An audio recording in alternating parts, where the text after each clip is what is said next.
There was a time when resources seemed endless. But in 2030, the great energy crisis began.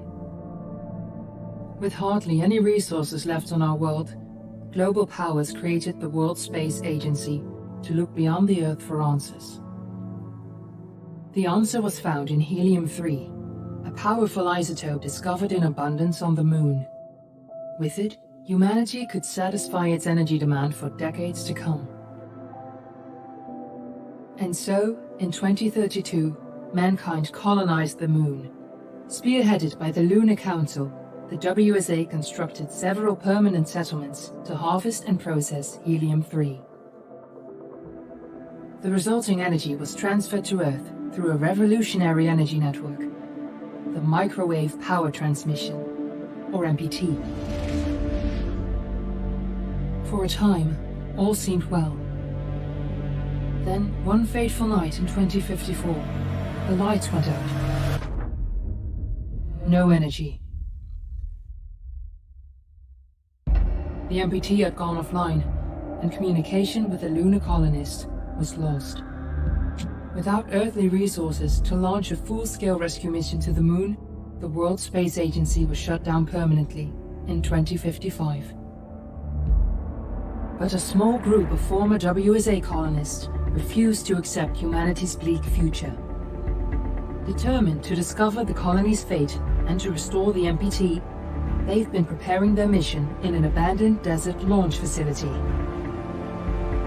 Now, in 2059, they are ready to launch an astronaut to the Moon. What awaits is unknown and unforeseeable, but the mission is clear.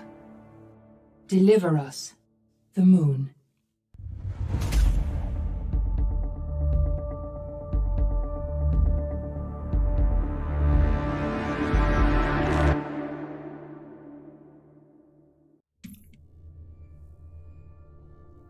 Hello everyone, and welcome to a very live audition stream for Deliver Us the Moon. And what we just saw there in the intro is basically, actually it's significantly more than I knew before we loaded it up.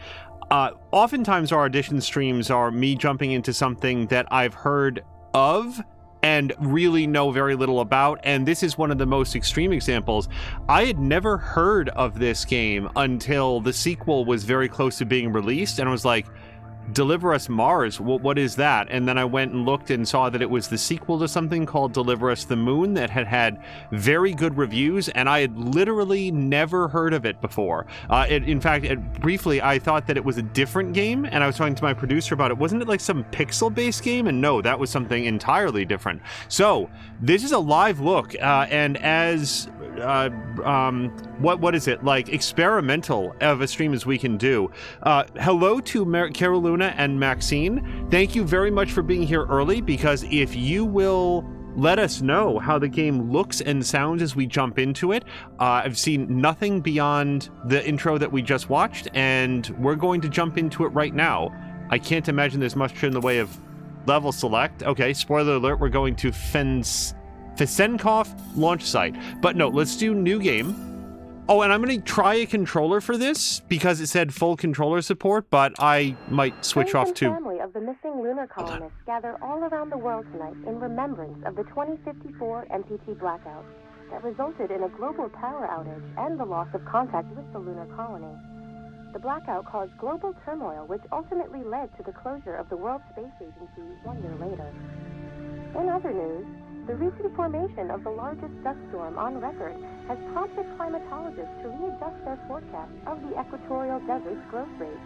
As a result of the new storm, the desert could soon cover 30% of the globe's landmass. Several governments have pledged support for refugees despite reports of resource shortages.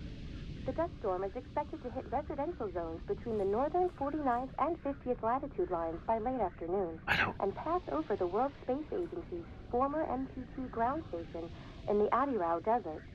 Okay, I don't know how critical this is to listen to. Hello to Gamer333. Carolina's saying, so far so good. The music is too loud and speech too silent to hear everything. Let's see if we can knock down the music a little bit. Let's go to audio. Let's take the music volume down to Maybe a 6. I don't want it to be inaudible, but if it's really that much louder than everything, let's try it there and see how we feel about it.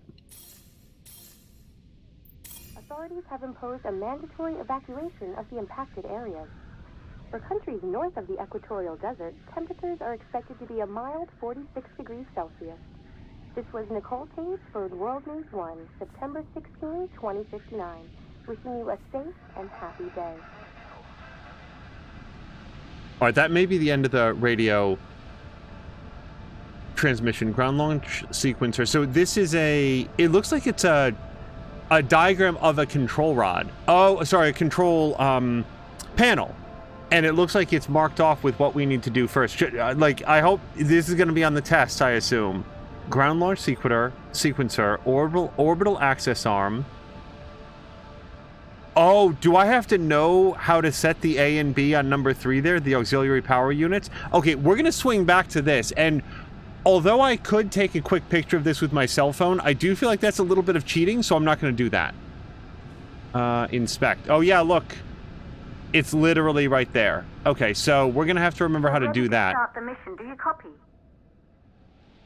Hello?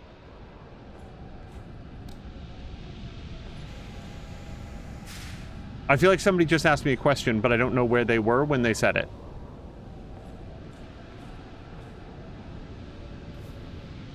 MPT online. MPT transmits power from Moon to Earth. The microwave power transmission generates power inside a fusion reactor and sends it wirelessly to receivers on Earth, fueled by helium-3 harvested on the Moon. While the MPT took over a decade to complete, the energy signal traveled rapidly from the lunar colony to Earth. The World Space Agency believes the MPT can transmit enough energy from the colony's fusion reactor. Sorry, I'm really distracted by the breakup of colony there. Colony's fusion reactor to supply approximately 20% of the Earth's population. That percentage is expected to rise quickly. In another decade, the MPT could power all of Earth. Sorry, somebody's still calling for me. Said Dr. Isaac Johansson, the agency's lead scientist. Earth will never be dark again. Oh. Is it working yet? Asked the person with the microwave transmitter. Oh, hello to Harmonious Crow, who says that she loved this game. And yeah, sorry if we had a cutscene or something happen, gamer, when you stopped by, when you came in. Hopefully you're still here. So sorry for not saying hello a little bit earlier. Yeah, Crow, I know nothing about this game. I am discovering in real time that it's first person, so I may not stick with a controller for this.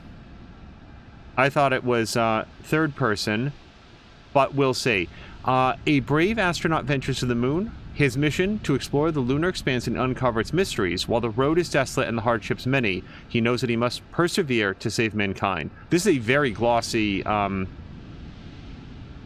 Is this a comic book? It looks... It's designed like a comic book, except for the fact that it's got the world's glossiest cover. Alright. So, I'm going to have to take another look at this, but I'm going to assume that the person who's talking to me is in my suit, so let's do this.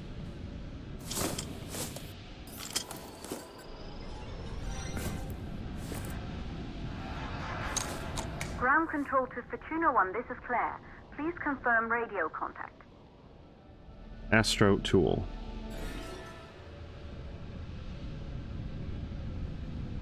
Radio contact confirmed. Make your way to the launch platform and prime the rocket for liftoff. We have to launch before the dust storm hits. Okay, so apparently I'm already ahead of the game. I've equipped the astronaut suit, and this is the only thing that I can do on this screen. And now I'm no longer in first person, which is a relief. Based like a screenshot on Steam, it looked like it was third person, and that's why I picked up a controller. So, either they have this in the next room, or I'm not going to remember this, because look at number 3, where you have to hit all those dip switches. No. Like, number 5, I could remember to do all the diagonals, but it would be... They can't expect you to memorize this on the spot. They just can't. What are 7 and 8? Main engine ignition and main engine cutoff. Well, only one of those I want to hit if I want to go to the moon, I hope. If I'm hitting the emergency cutoff, then I'm really in trouble.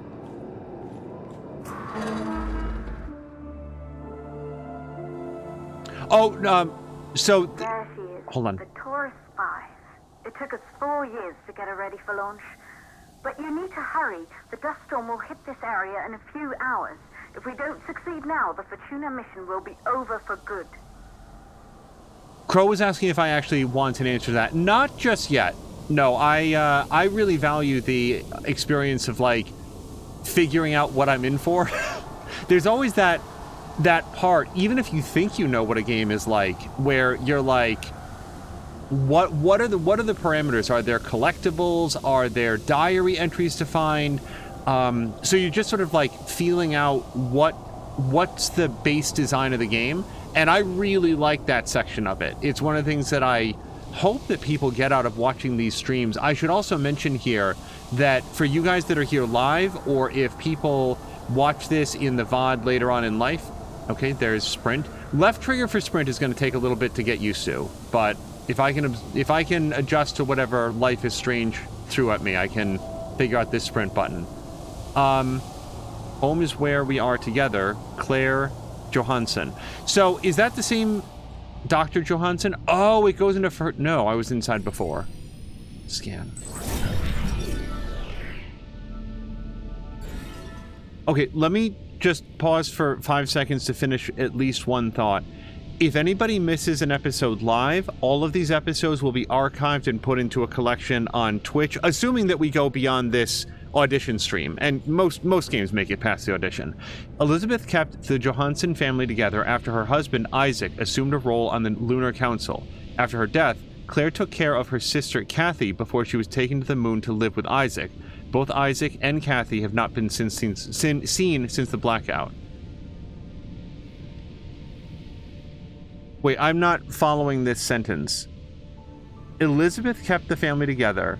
Claire took care of Kathy before she was taken to the moon. Okay, so Elizabeth died, and then Claire took care of Kathy. Okay.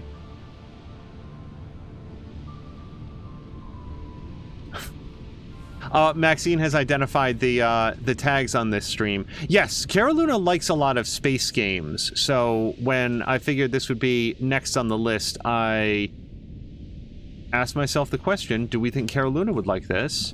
And I figured I would ask it on stream as well. So Isaac Johansson is a name that we're seeing a lot. Imagine a world free of fossil fuels and pollution. All of our energy needs satisfied in the blink of an eye. A system that can wirelessly transmit energy all over the world and beyond. This is the MPT, the microwave power transmission.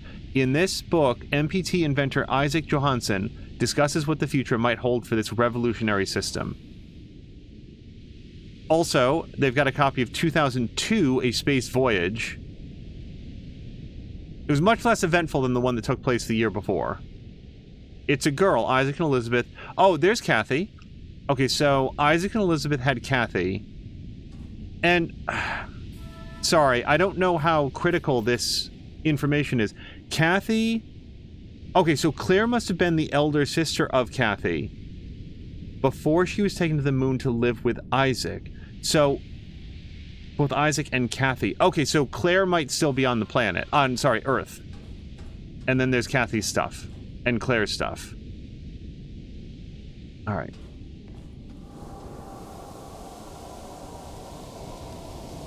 Killen is saying that he does like space games, but not necessarily all space games. That is true. I like third-person action games, but not all third-person action games. So I should also note, or will also note, we're playing this with, like, all the bells and whistles on, including the RTX features that I believe flip. Hold on, I don't know what that means. Flip.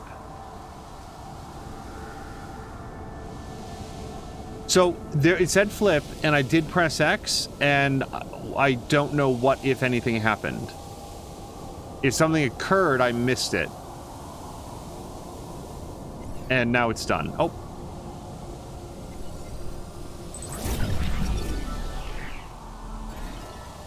A monument marks the entrance to the Fesenkov Cosmodrome.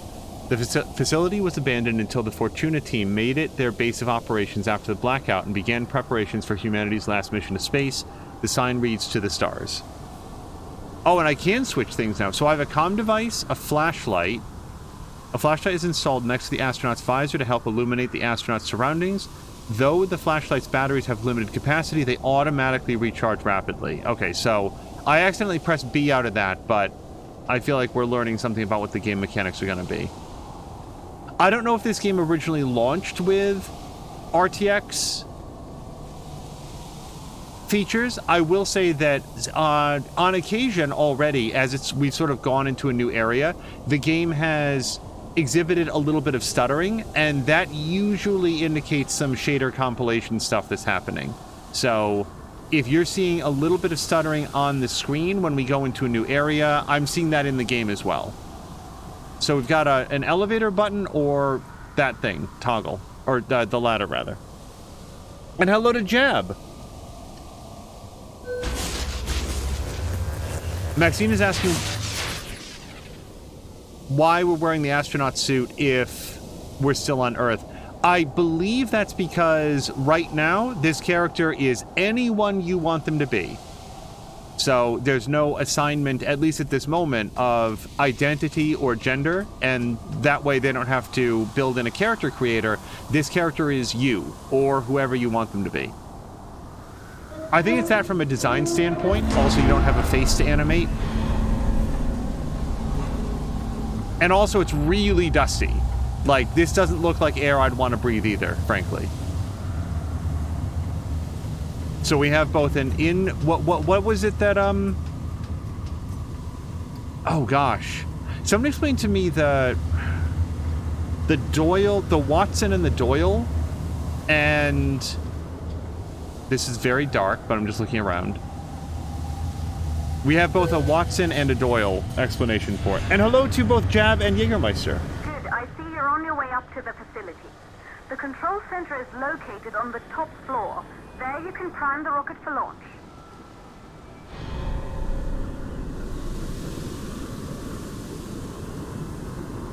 Okay, we can press that, but you're going to see a lot of me looking around because already we're finding things in the environment that I can scan, and I like to learn as much about the story as I can. It's been 5 years since we last received a microwave power transmission from the lunar colony. At first, no one believed it would be possible to transmit energy from the moon back to Earth. But the WSA proved the skeptics wrong. Just like you will, when you get the MPT back online.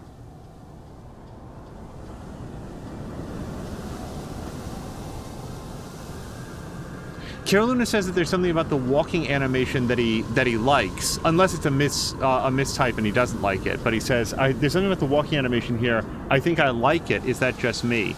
It feels very connected to the environment, and I don't know of a better way. Oh, hold on, we've got RTX reflections. Hello. I can't wave, but I'm waving at the monitor. Okay, here's our limited battery flashlight.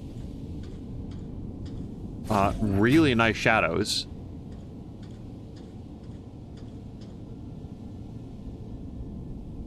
I have thought multiple times now, and I don't think that I've said aloud, the idea of going to the moon to solve an energy crisis by harvesting helium-3. 35... Oh, well, I can probably collect this. 3548. If the power's out, use 3548 for the door. B to collect. So, now, 3548, I remember it. What I want to do is, if I didn't remember it, where do I go to see it again? Is it under database? Oh, wait, what is this? We haven't seen this.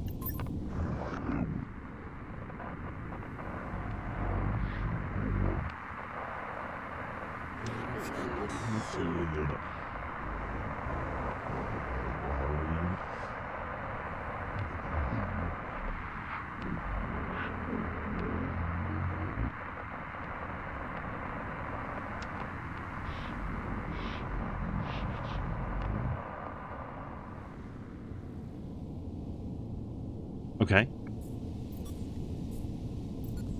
We already read that. Apparently we haven't discovered that stuff yet. The mission. Sputnik Monument, we got that.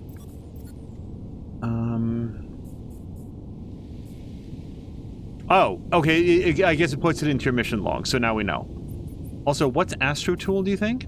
Compact, lightweight, and versatile, the Astro Tool provides the astronaut with all necessary info to complete his or her mission. The tool's dossier section keeps a record of obtained contextual information, while the mission log tracks the astronaut's progress. Additionally, the Astro Tool displays current oxygen reserves. Oh, Maxine was asking, like, where's the air supply? Apparently we don't have a very good one. Or at least it's more limited than you might want. Current oxygen reserves and provides control over a linked ASE unit. I don't know what an ASE unit is yet. Oh, look, it's like Dead Space. Our battery indicator is on the back of the suit, I think. So that it's very helpful if somebody standing immediately behind me wants to know if my flashlight is on. 3548, was that it?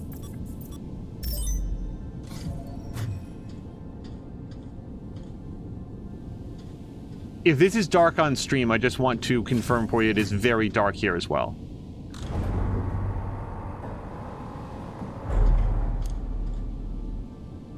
No, it's still dark enough to use the flashlight, I think.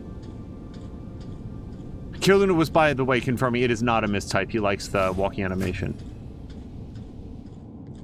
Yeah, I have had a very good... This building once functioned as part of the WSA, but it's been our home for many years now. I still can't believe you'll be leaving here for good soon. The desertification of this whole region won't take long after the storm passes through.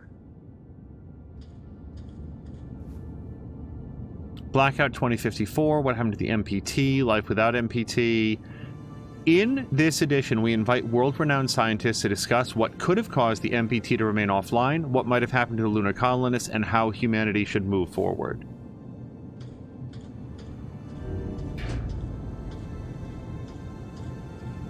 Okay, I'm just taking note that we do have a little elevator here that we could use to move things up to the second floor if we wanted to. Okay, we do have like a look more carefully button. That's the right trigger, and then left trigger is sprint, but...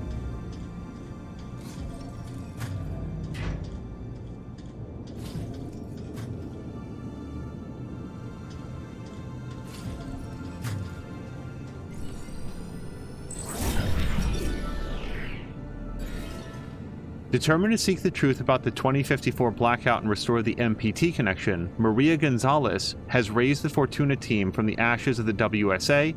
Since 2055, Maria's team has been secretly working on their mission. Okay, hold on. What do we know about this? We're on Earth. Pearson, am I Pearson? To the moon. Tumbaugh has reactor. Moon hub, Pearson, tether status. Okay, I don't think that I'm Pearson. Pearson might be the name of the moon base. Isaac Johansen, MPT design, and then there's a monorail question mark. What is Zoom, do you think? Okay, it's just telling me that I can zoom. Oh, guys, I just got an achievement for doing that.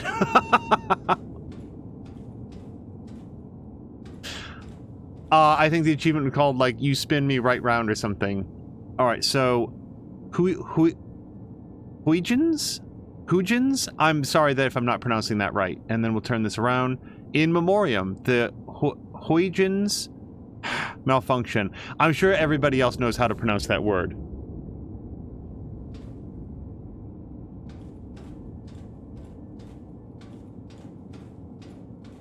Crow, did you play this on PC? Like, I love finding out that I'm accidentally playing somebody else's, like, a game that they really like, and also, like, oh no, I hope I'm not going super slow, I'm just trying to learn. Those lost during the Huygens malfunction of June 10th, 2048. Don't forget everyone we've lost that day. Okay, that was a nice little hitch. Fluoxetine. Antidepressants. My first question is, are those mine? But since I started in a different room, I kind of feel like it's not. Dear Sarah, we met years ago at the Pearson Science Space Station. Oh, wait. Pearson...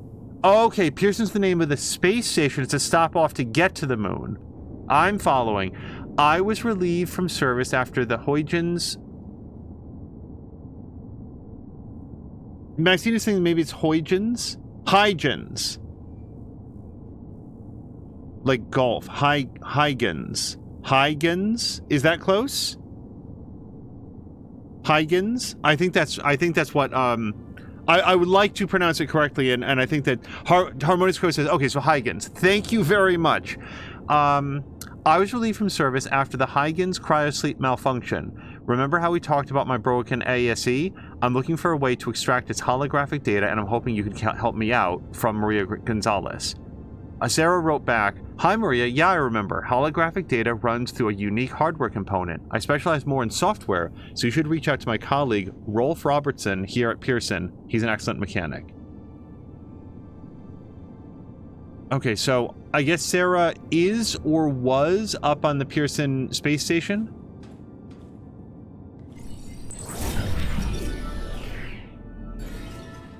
One of the few survivors of the 2048 Huygens cryosleep malfunction, Maria brought her damaged ASE unit back to Earth with her.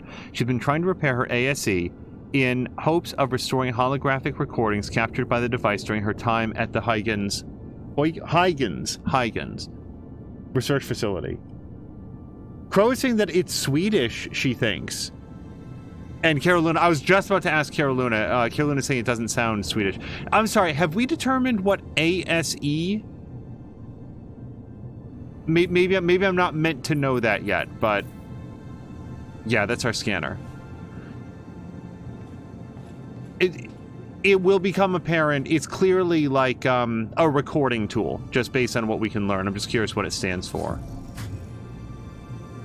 Oh, and we can see a little like picture there. Anytime I see a picture like that that looks like it could be a real photograph, I assume it is members of the development team. Also, the game seems to have auto-saving, which is just fine with me.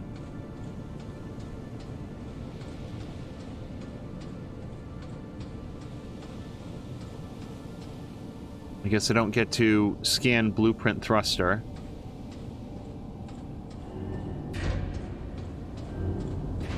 I'm still feeling out, like, what is the detection radius for the game to call your attention to something that you can pick up or scan. It seems fairly generous, but I'm also trying to make an effort to look around. So, we want to get through that door. Yeah, grab and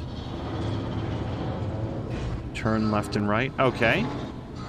So, like, Carolina, this is what you were talking about, like, the walking animation. This feels really physical to me. Like, it's... I'm not saying that it is, but it feels physics-based. Now, I have another question about that ladder. Can I use that to go anywhere in this room? It doesn't look like it, but I just want to give a once-around. Maybe we'll find, like, a HAL 9000 up here that can come with us. Give us somebody to talk to on the way. He could sing a song. But no, I don't see anybody around. All right. Huygens and Huygens are both correct according to Wikipedia. Christian Huygens was a Dutch mathematician, physicist, engineer, astronomer, and inventor who's regarded as one of the most important figures in the scientific revolution. I suddenly believe that that's probably who... That's, you know, the presence of the name in this game is probably a reference to that. Because the people who did this probably know a lot more about the scientific revolution than I do. Alright, I don't see a lot down here. Okay. What I was starting to say briefly is I am greatly enjoying Marvel's Midnight Suns, but I will say that the movement during some of the third-person sections that you can walk around does feel rather disconnected from the environment. It's not like the character's floating, it's more like they're not making proper contact with the landscape. It's a very subtle... The control center is located on the top floor of the facility.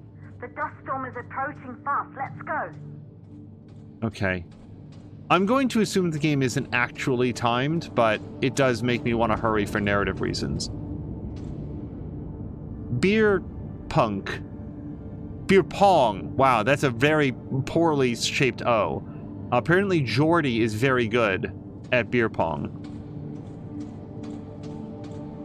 Fortuna 1 is a go. Thank you, everyone. Oh, look how happy they are. They drew little fireworks on their whiteboard.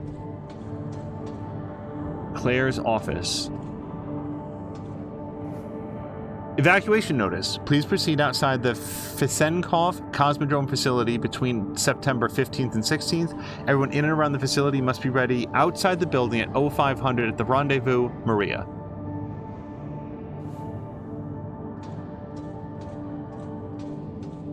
Yeah, movement in games I feel is really difficult to quantify. To qualify, to like say for me. I really like the shadows, by the way. We've isolated 3 plausible causes for the MPT blackout. 1, the transmitter at Pearson Space Station. Claire, there you are. Come on, we're celebrating in the other room. Everyone is looking for you. I need to go over this one last time, Maria. We've been over it before, multiple times. We're good. Come, it's time to join the party. It won't take long. I'll be right there. A true Johansson. Once he set his mind to something, I could never convince him either. You're just as stubborn as your father.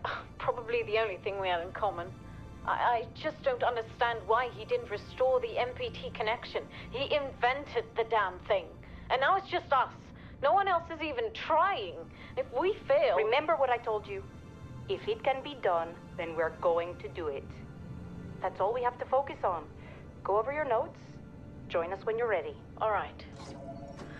Causes of the blackout. Right. Secondly, it could be one of the network. Okay, so I'm concerned that the voices... That was actually pretty quiet for me, and I'm concerned that the voices might be even quieter on stream. So I'm just going to nudge it up just a touch, since we've already brought the music down. And I just want to make sure that everybody can hear all the dialogue and stuff. It's a very subtle change, but we'll see if that's better. You can't stick around any longer, Fortuna. The rocket has to be primed as soon as possible. Also, apparently there was a Huygens spacecraft that landed on Titan, Saturn's moon Titan, in 2005. I had no idea. Let me just... Recruited straight out of the university, Claire Johansson. I mean, I think I knew that there was an expedition. I don't think that I knew what the name of it was. Anyway, Claire Johansson, or Johansson? Is it Johansson? Designed the Taurus 5 rocket for the Fortuna mission. Claire was eager to join the team to uncover the fates of her father and sister on the moon after the 2054 blackout.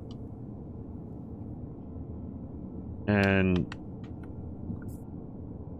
Okay, can I... It didn't want to let me out of there for a second. Inspect. Supreme Court of the United Kingdom. Apparently to Claire Johnson from Honorable Judge Richard Edge. Or I have that backwards. Maybe it's to the Honorable Judge. No, it's from. The court rules that the father, Isaac Johansson, as next of kin, has been granted full custody over Kathy Christina Johansson after the mother, Elizabeth Johansson's untimely death. As her current guardian, you are ordained to ensure that Kathy is brought for safe passage of the moon to be reunited with her father. Custody denied. Yikes. And she just keeps that out? Okay, so I just have a comment. This is just a me thing. This is an awfully crisp and clean, presumably like pad or sheet of paper. It looks like a pad of paper for something that would probably be several years old. Like, what year is it right now? We're well past 2050, I think. I'm not here to rivet count. I'm just saying that, like, that's one of the things that I start to notice. Oh, whoops, I went out the wrong door. In a game that otherwise has this level of, like, attention to detail, it's when I start looking at it like, wait a second, what am I... How far does that go? So we still see all the steps that we have here. Yeah, look at this. This is all the steps on the pad. I really hope they wrote me a cheat sheet for the actual shuttle, if I need to know that. You always look under the stairs in video games. That's where you're gonna find, like, the Tingle bobblehead that you shoot with your gun and get a free thing. Children thinks it's like 2059.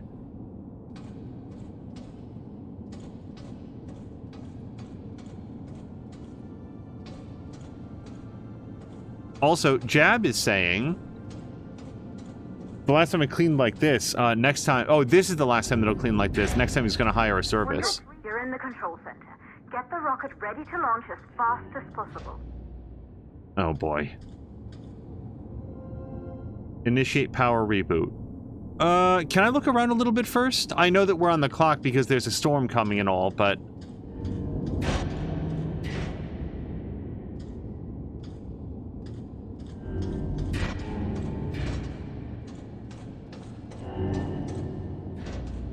MPT network.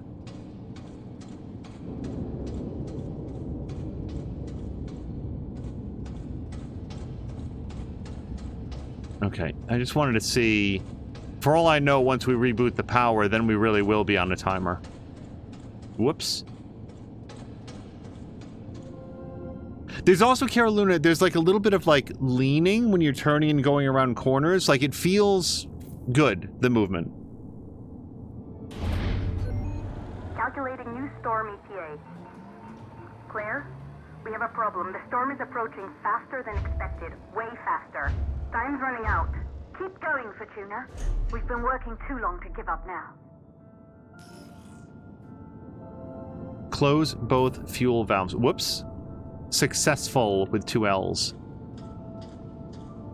Carolina, would you spell successful with 2 L's? Because here in the United States, unless I'm really mistaken, you would not. That would be a little unusual.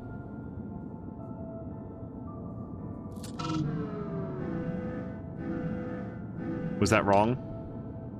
Okay, so I need to close both fuel valves. Which is probably one of the other computers. Is it this one over here? No. Okay, I doubt that I do that outside. I could be wrong. Wait, maybe I do. Because all of these computers are just telling me the same thing. Okay, let's go outside, and we'll see if we close... Darn it. See if we close the fuel valves out there. Killen is saying that would be unsuccessful with 2 L's. It's one of those things where I wonder if there, like, it could be like a country thing, or it could just be a mistake. Alright, let me press this button. I didn't know you could jump before. That's how we learned that.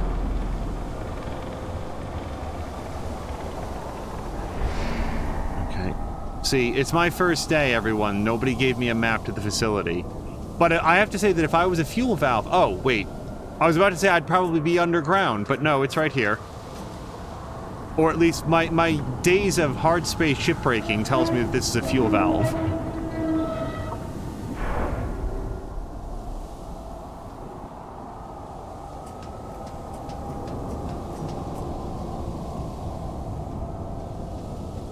I'm trying to practice sprinting so that I get more comfortable with it.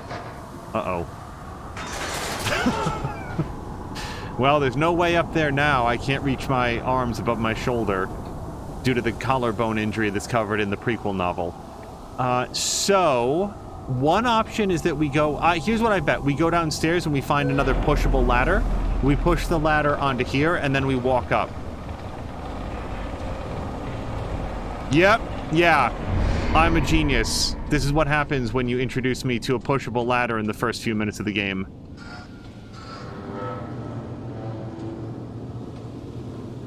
Okay, release. I really like the feel of pushing the ladder.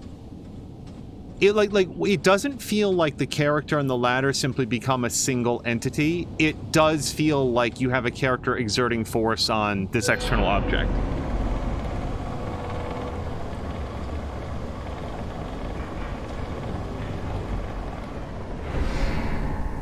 Okay, we're gonna need to... So I need to get... over there. All right. I'm actually distressed that I was so correct about exactly what we were doing. So now people are going to be like, hey, wait a second, you said you didn't know anything about this game. Oh. Okay, that seems good. Release.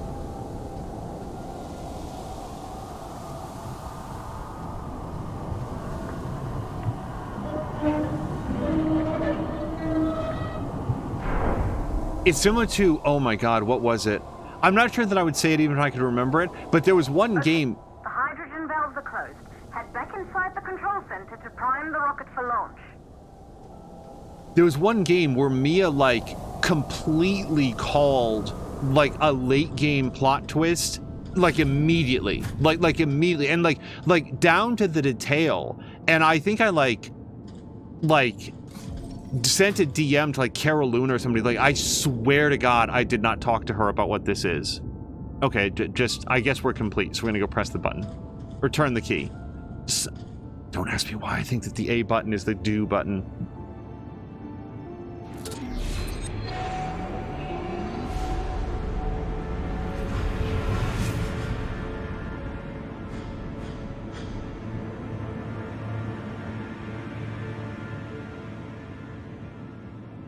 My light rings went out. The rocket is primed. You have to launch now, before the dust storm destroys the rocket and everything we've worked for. Okay, I don't know how to do that, though.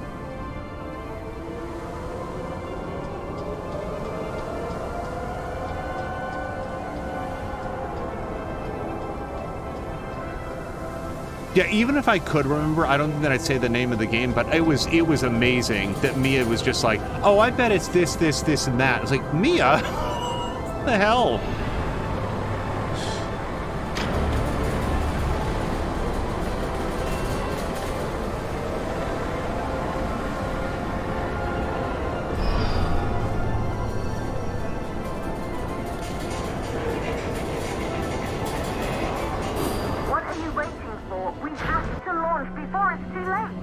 Literally not waiting for anything. Like, I probably missed a bunch of stuff back there.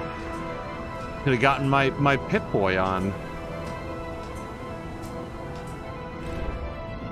Rocket navigation systems online. Oh, shit. It's just like your training. You can do this. Oh, good. Initiate launch procedure. Okay, so number one, we do these.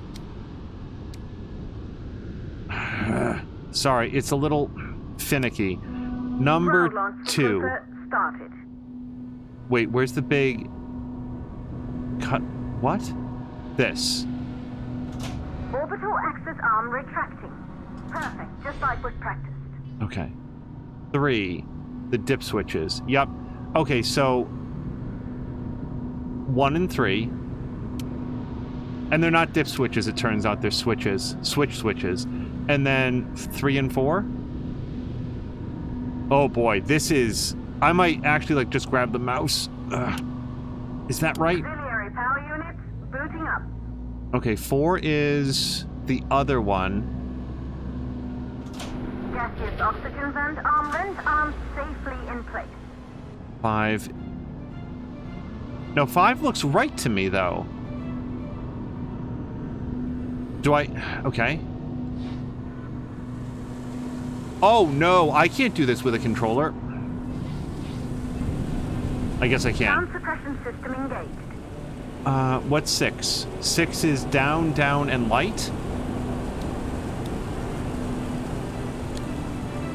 Hydrogen burner system activated. 7 is Rocket this sucker. boosters ready for ignition.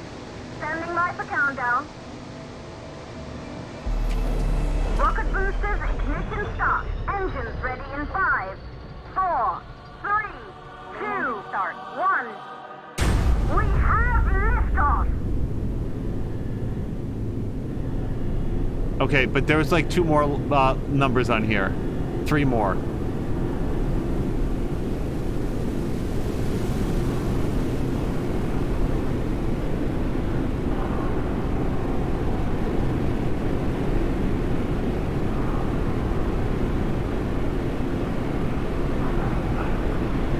Is 8... Do I pull this again?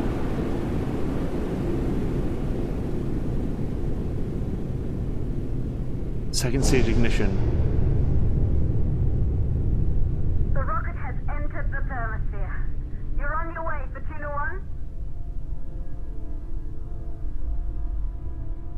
Yeah, 7 and 8 are the same thing, so I feel like I should pull that.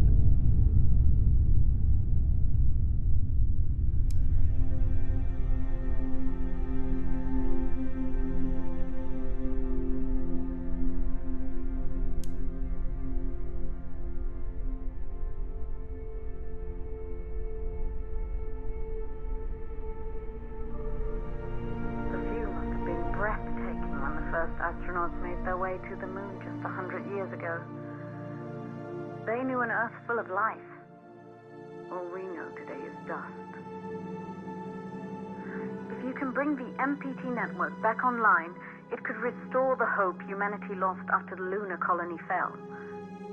We could recover, rebuild, and most of all, start thinking about a future. You'll need to find the MPT transmitter at the Pearson space station. From there, the power signal was relayed to Earth. This was the final link in the MPT network before the blackout. If there are answers to find, they're at Pearson. Claire, we need to head down to the shelter. These winds are getting bad. Understood. Fortuna 1, this storm is going to jam radio contact. You'll be on your own for a while. To reach the station, you must... Once you're in the...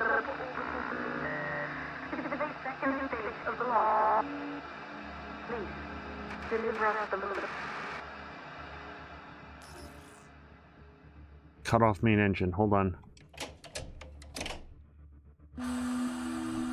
Second stage thruster is probably 9, which is next to this somewhere. This. Ugh. And then 10 is going to be the lever right next to it. Ready for ignition. Okay.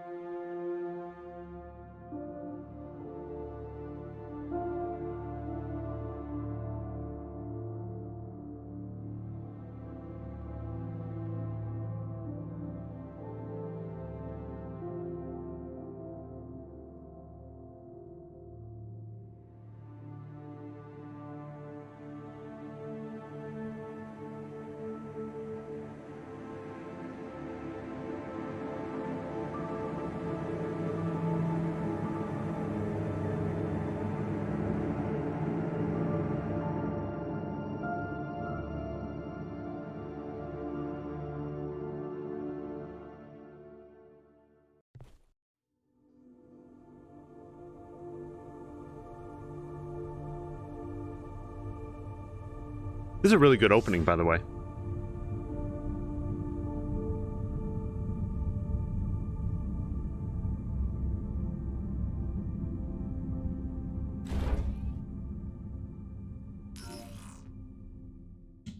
I'm not done drinking.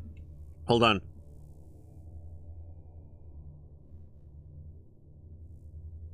Dock to the station. See, again, I feel like the language that I'd be more familiar with would be dock with the station. And the only reason I'm keying in on that is that, yeah, I don't know where this game was made, and sometimes subtle language differences are an indication of that. Like where something was made and what their sense is. Okay, so I have access to something.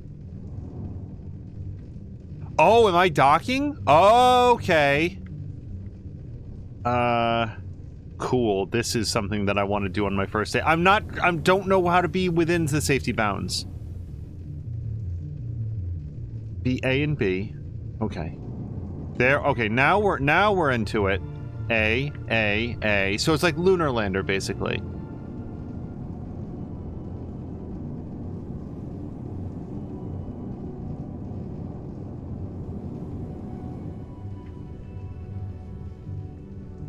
I know I've shared this story on on occasion, but when I was young, there was a...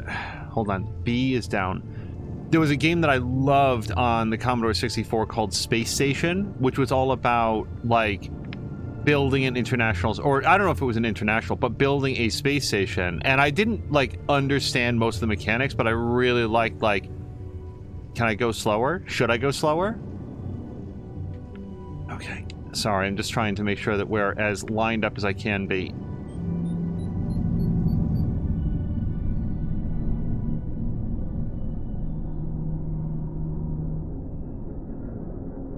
hello to Sam. Whoa, wait, did we get a raid?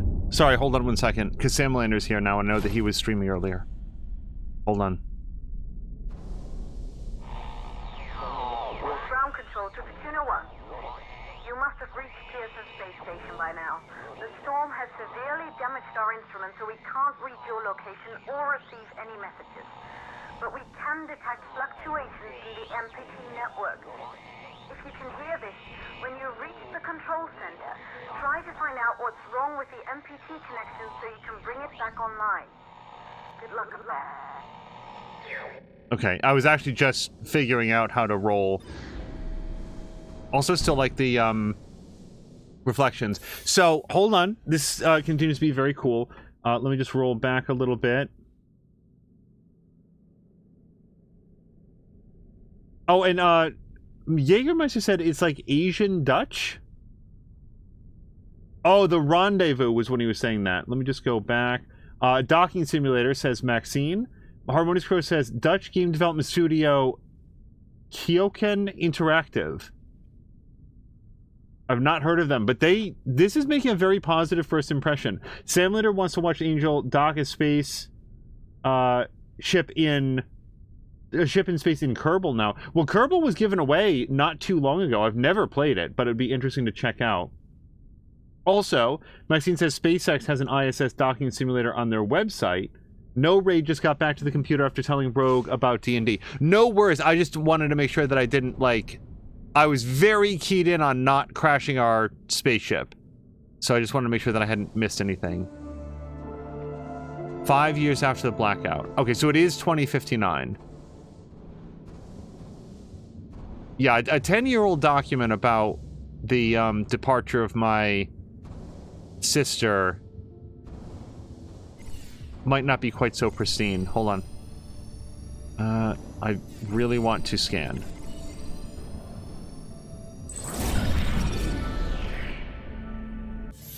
Whoops. One of Isaac Johansson's greatest achievements, the MPT transmitter, directed the energy signal sent from the moon to Earth in 2041, from 2041 until the blackout in 2054.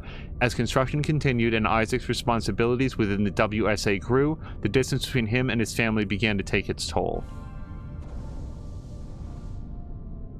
Okay, that's really cool. But that seems to be all that we can do here. Oh, I'm already disoriented on which way we came in. Is this... Sorry, is this our spaceship? No, this is, it's a little, hall of mirrory. Okay, so... That's our spaceship, because it's telling us how bad off we are. And so... Nope, this also is... Okay, so where do I go from here? We can see the planet. We can see the space transmitter.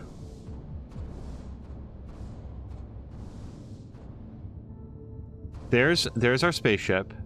As far as I can see, we can't open these doors, but I haven't actually tried. Nope, not yet. Okay, so if our spaceship is there, let's look along this axis. We've got that bedroll. Ah, hold on, this looks like something.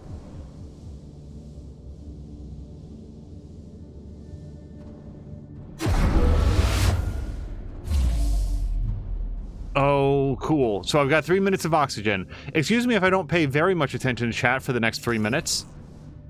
Objective. Well, I assume it brings life support systems back online. So, that's Central Hub. Well, I'm gonna die. Okay, a Central Hub is it? It is, then. Let's go here. I was hoping there would be a place marked life support.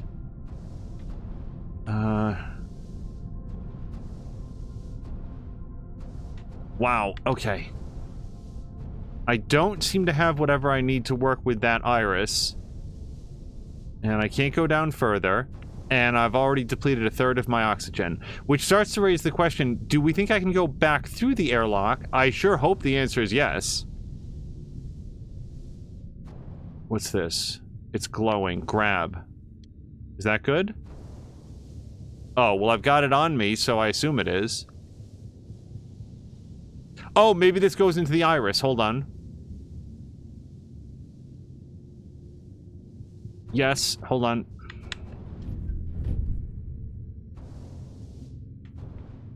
That looks good. Now, my question is, does it completely refill my oxygen? Because I might want to save it. No, it doesn't. Oh, it's just like a quick hit. All right. How much? I gotta see how much. So I'm at 151. Okay, so it's like 30 seconds or so. I don't have enough time to look into here. Okay, this is fine. Okay, we're almost full on oxygen, so let me go take a quick look around. I can see another iris up ahead. So now we just need something to interact with it. I will read all about Pearson's shuttle after we get this. Okay, I've seen one place where this can go, so I'm just going to jam it in and hope that it's the right thing to do.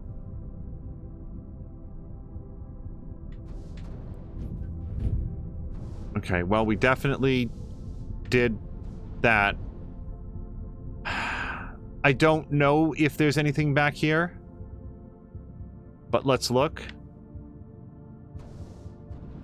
Interact. Awesome, that was... I'm going to suffocate, but at least we'll do so in a slightly tidier environment. Should I put the thing on there? Oh, maybe I should have put it on there. Oh, wait. Should I... Oh, I get it. Now that we put that in there, now I can take this one out and the door remains open. Okay. And now I can put this one on here. These are power cells. That's what we're doing. And now I can grab this one. The door will close, but I won't suffocate if this is the thing that we have to do. Okay, it was the thing that I had to do, but I'm still suffocating. Okay.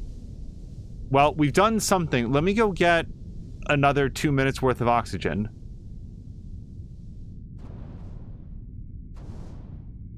Hi, I would like some O2, please. Okay, that's as much as I can have without being wasteful. So, when I did those, I bet this door down here opened.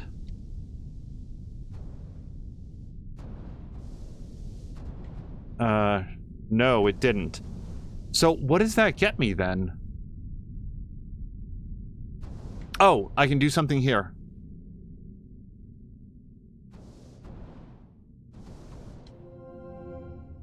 Reboot. Backup power activated. Life support systems online. Oxygen levels rising. Okay. Hello to C. Nessie, who was offering some thoughts. I'm very much in favor of, like, learning it through myself, so I appreciate the thought, but yeah, if I get really stuck, I will open it up to chat. Otherwise, we'd be happy to have you here if you wanted to sort of, like, go along for the ride.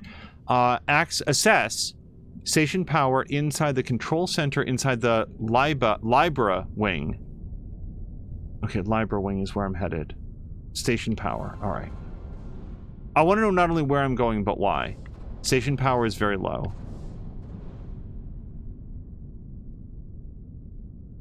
Now, that other door might have opened up, but now that I'm not in imminent danger of death, I do want to look around. Yeah, for C. Nessie, I have never seen or even heard of this game before, so I am coming to this as fresh as it could be. Okay, yep, that is a new place. I'm just going to look over here. I don't expect to find anything, but I'd rather be thorough.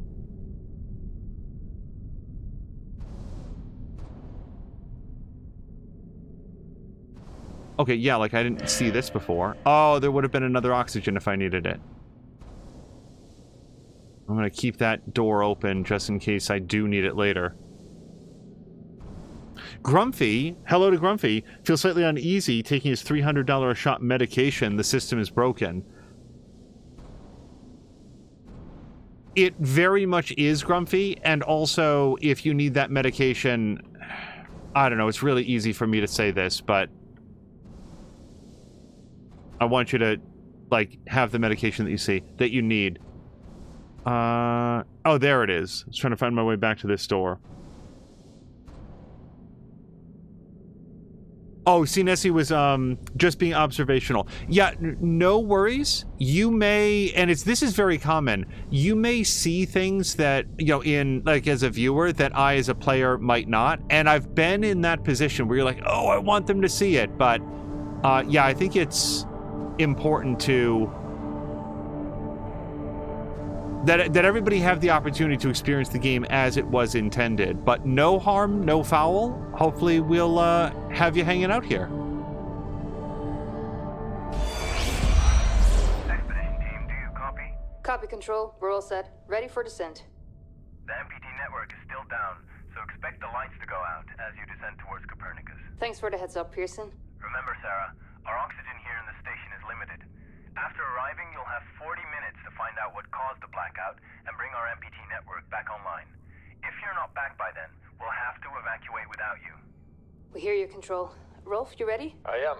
And don't worry, Control. It's probably just a glitch. We'll be back before you know it.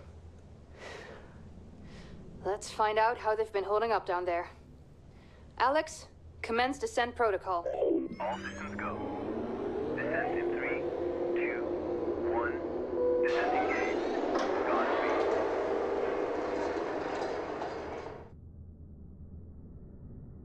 I am a big fan of logs like that have a, like, they tell you where they are in the playback so you know when they're over. Otherwise, the alternative to that I feel is an audio log will end and you'll just be sitting there listening for another 15 seconds just in case it keeps going. Pearson Space Elevator.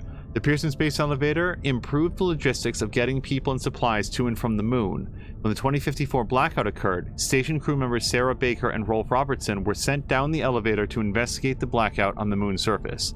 Due to the station's emergency protocol, their time was extremely limited. So again, this falls into the, like, rhetorical question status. Why? What is it about the emergency protocol that made it extremely limited? Also, I really like the, like, I don't know what it's called, not kaleidoscoping, but like the repeating reflections in the mirror, in the walls. And it looks pretty cool. Also, Grumpy was saying, you know, things that the viewers might see, like a giant blinking bow. Yeah, hypothetically, that's one thing that could be. So, I'm sorry, I'm looking for the Libra wing. Let's see if we can find it. That's Ares. This doesn't look like the right thing, but I do want to see, maybe. No? Well, this doesn't say Libra on it that I see. Let's pull this. It will either cause me to die or tell me that it doesn't have enough power.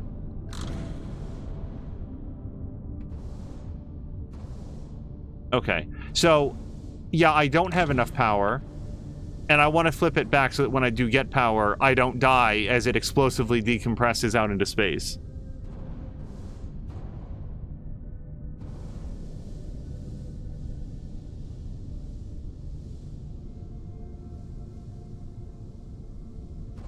Oh, there's Libra.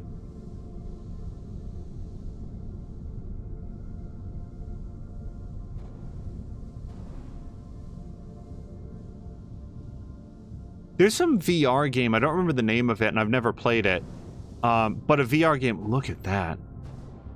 That is very much this, like, moving in zero gravity, and you're, like, reaching out with, like, robot hands. Like, you play as a robot, is my understanding. I listened to a podcast about it once, and the person was, A, very taken by the game, and B, talked about how after, like, when they had played it enough and they came out of it, they were, like, looking at their own real human hands, and it felt surreal because they got so accustomed to having the robot hands in the game.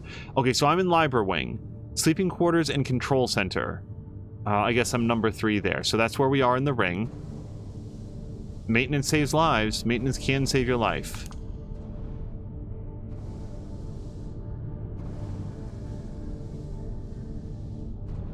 Nothing there. Crew quarters. Now that I've played more than 15 minutes of this, I'm honestly surprised Mia hasn't already played it.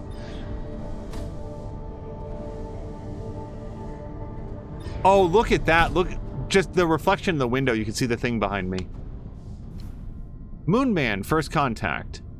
The astronaut docks into a rundown space station on his way to the moon. In it, he discovers clues of an old friend. Convinced that they may still be alive on the moon, he doubles his efforts to reactivate the space elevator in a race against time.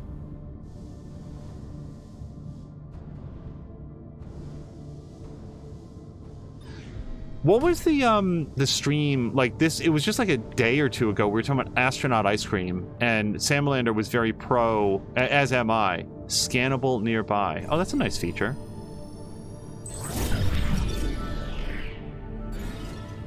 Cryosleep machinery. After the cryosleep generator in the Huygens research facility malfunctioned in 2048, Maria's search for answers led her to investigate what remained of the machine.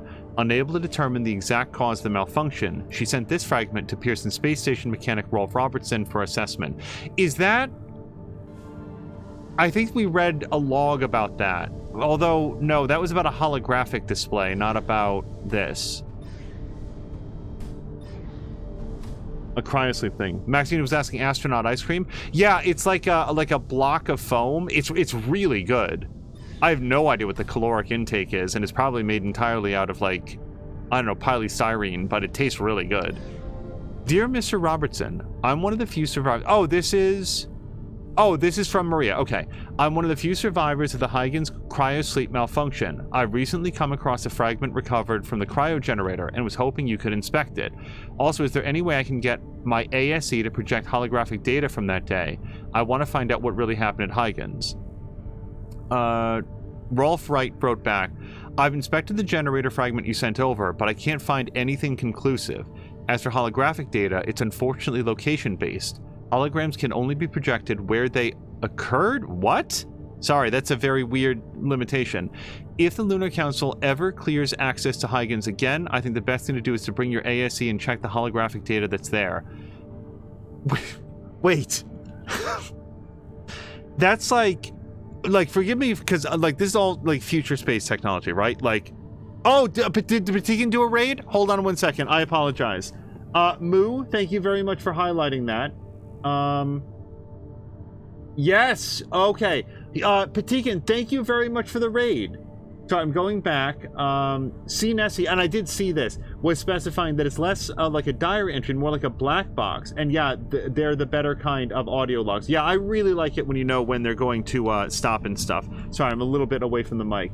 Patikin and Maxine, thank you so much for the raid. Samalander, thank you for welcoming the raiders, and thank you for doing the shout out. Let me just look here. Freeze-dried ice cream is correct, Samalander. I'm not an astronaut, so I've never had astronaut ice cream. Who needs chat? Light bulb. Rolls on the floors in giggles. And then Grumpy rolls Moo like a hedgehog.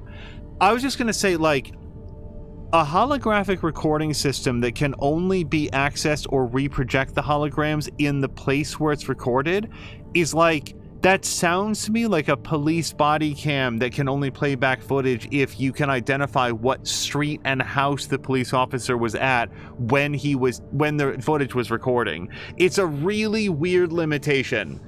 But I don't know. I don't personally have a holographic data projector either, so maybe that's just how they have to work.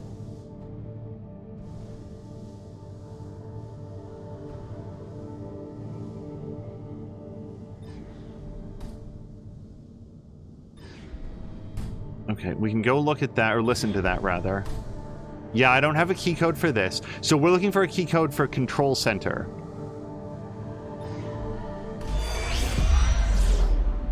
There you go, buddy. Almost there. We'll touch up your paint job later, don't worry. Are you ready to go? We've almost got the elevator running again.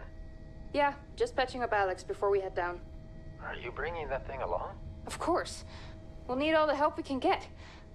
Besides, you wouldn't have made it to that airlock if it hadn't been for him. This MPT blackout can't be just a glitch, Rolf. Everything is still dark down there. Last time there was an outage... Did you hear the message from Earth? No. What did they say? They can't even send ships up here anymore without the MPT. It's crazy, right? We're the only ones able to investigate the blackout. Sarah, we need to get you guys down to the surface ASAP. We don't have much time. Okay, let's go. So one thing that seems likely based on what we're seeing here is that Rolf and Sarah went down to the moon but did not come back up. And yeah, this was 5 years ago, because we're 2059 now, correct? I'm pretty sure that that's what it said. Also, Patikin's got to lurk because he doesn't want to like get too much information. Patikin, I 100% understand. If you're still in earshot, I can only say that this game has made a very, very positive first impression so far.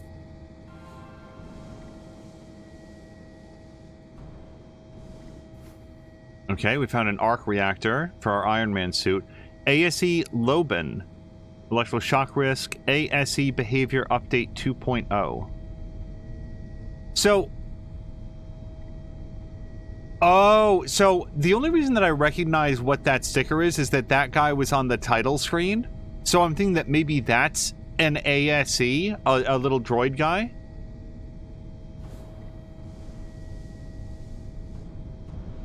Hold on, up.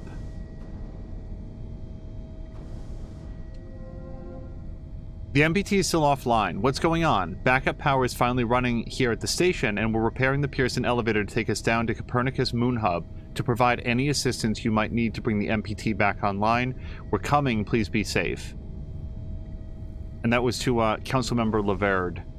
I'm trying to, like, sometimes in a game like this, you want to, like, get a sense for who everybody is, because as the plot unfolds, it might be relevant to know, oh, right, Sarah, she's the one who couldn't help Maria with the ASE, but then recommended that she talk to Rolf. Okay, here we go. Reminder. They have changed the code again, 2539.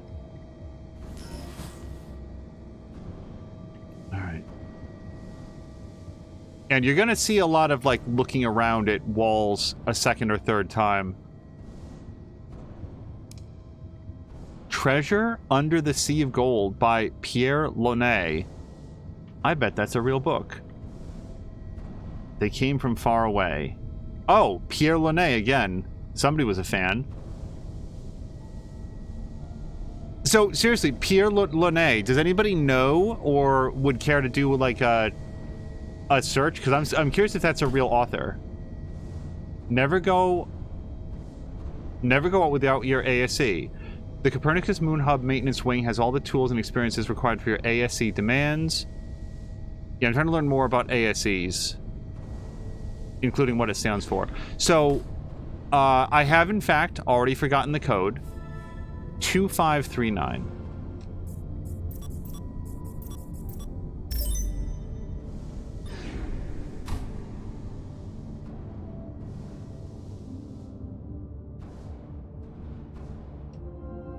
Sure, diagnose.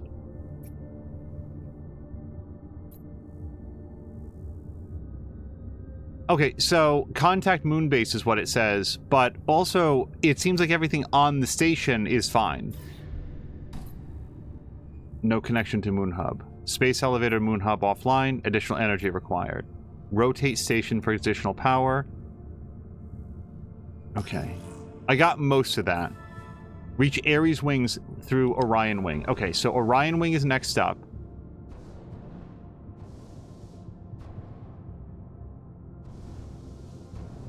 Sorry, what is happening here?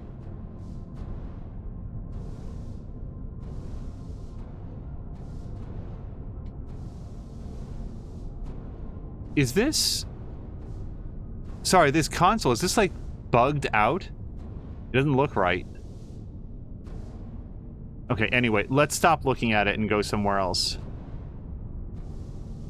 It's like the reflection is really weird. Jab was saying, what was that name again? I believe it was Pierre and then Launey. I think that was it. Feature checklist. ASE remote control update, human behavior update, robot arm software. Those were all done. Hologram playback, Astro Tool, space elevator weekly maintenance. Ask Rolf to answer Maria's message. Councilmember MacArthur, in the past few months, my team and I have encountered problems with construction material shipments. We were supposed to be finished with the Orion wing by now, but again we've missed our milestone due to shipments being repeatedly cancelled. When can we expect the Lunar Council to approve future shipments? That was from Sarah. Engineer Baker, the Lunar Council has decided to shift resource priorities around because of new construction on the moon. For the time being, I recommend you make do with what you have. We all do down here. Huh, okay. Sarah wrote back to Councilmember William MacArthur, new construction. Is the Huygens facility finally being repaired? It's about time that place opened up again. There's too much knowledge buried there since the cryosleep malfunctioned. Engineer Baker, suffice it to say that while the construction project is classified, it does not concern Huygens. Access to the Huygens research facility remains restricted until further notice. Okay, somebody who knows coding might be able to, there's probably some subtle Easter egg or something in here, but I'm not going to pull it out myself. Something about, like, failing to bring up a blueprint.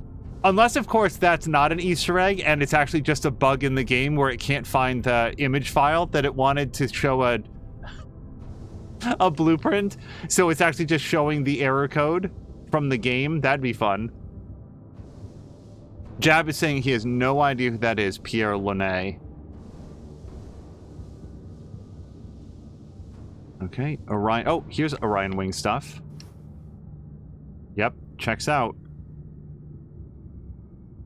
Solar Winds Research Area, Cryosleep Research Area. Okay. Isn't it like solar wind density or sunspot activity or something that's the closest thing that mankind has to an actual random number generator?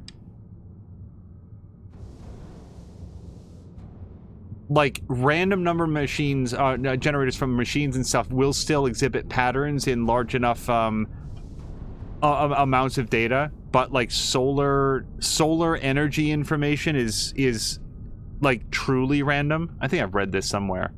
Space Tech Magazine. In this edition, we interviewed WSA Lunar Council member Dr. Rosa Laverde about the cause of the 2048 Huygens cryosleep malfunction and how we can avoid this type of catastrophe in the future. The Huygens is clearly, like, very important to the plot. We've got Maria, who is personally invested in it as one of the few survivors, and it's something that was and remains an ongoing topic of conversation as of the time that this station was abandoned.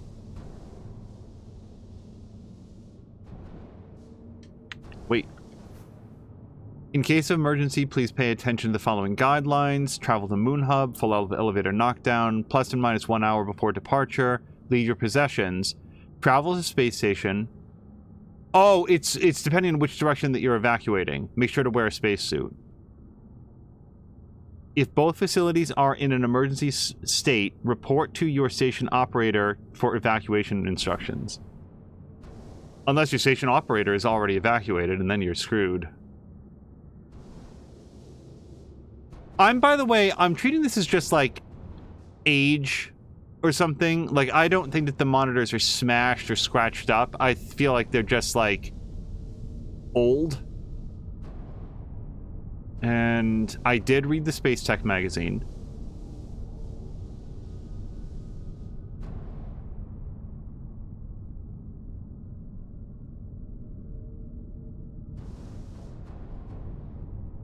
Maxine is saying that you don't need solar wind for that. Carolina is saying that random number generators on a computer tend to be based on a computer clock, don't they? That could be it. And then Maxine is saying pseudo-random number generators are usually seeded by the current time when started in a program. Okay. That sounds like what I'd heard. Maxine, who was it? Was it you and Mia's stream today who was saying something about, like, imagine Like, if you could remember everything or something. Yeah, because... Well, hold on. This might be important. Okay, I didn't realize that we were cutting locks. I'm not doing this, by the way. And now I am. Cut. All right. Because there are people, human beings in the world, who actually can remember everything. Everything they've ever seen or experienced. And as you said in Mia's stream, Maxine, it is a curse. I mean, it's got its applications for sure, but it's not the way that I would want to live.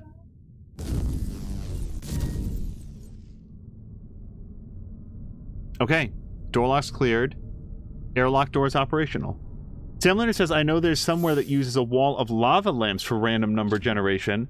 And Grumpy says, I accept nothing less than dev/random hooked to a nuclear entropy source. Okay, and I'm like a big dummy. Is this the door that I just opened? I guess it depends on if there's a laser cutter aimed at my face. I don't see one.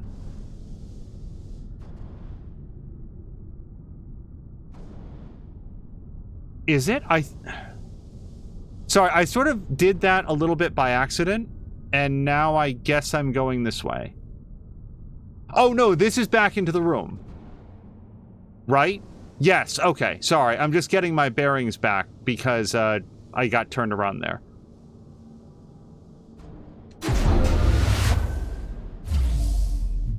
Well, shit.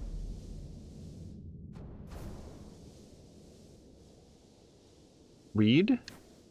It appears that the plasma cutter can be safely removed from the servo arm and then attached to a socket on the right-hand glove. Okay.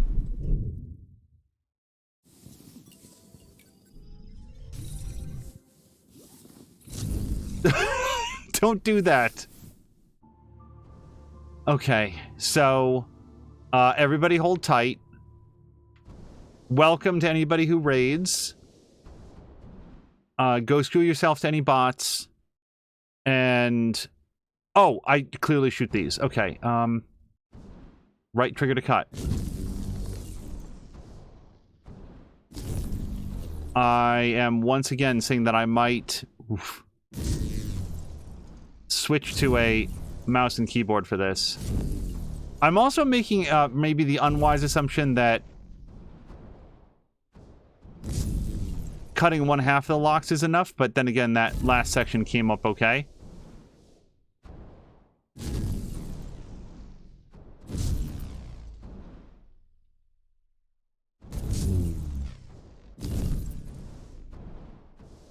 Okay, I'm more than 30 seconds down, so let me have that O2. Maybe I'll just slide around past this. Oh, I only need to cut off one. Okay, well, that's great. Okay, this is fine. I don't want to destroy the oxygen in there if I don't have to. Alright,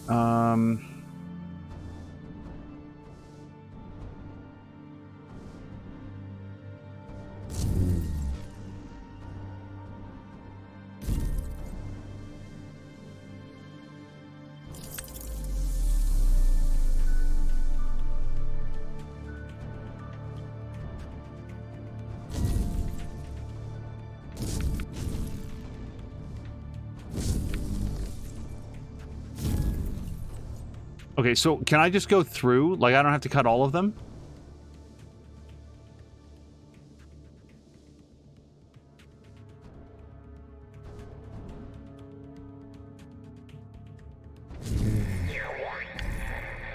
Ground control to Fortuna 1. We're still not reading anything from the MPT. Is everything under control up there?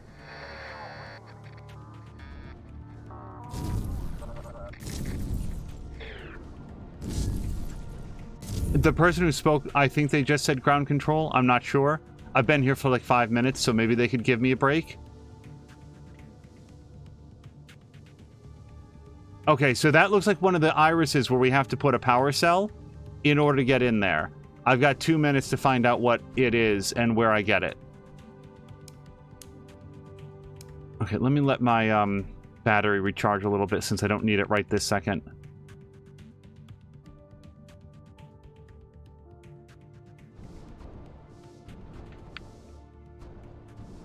Hi,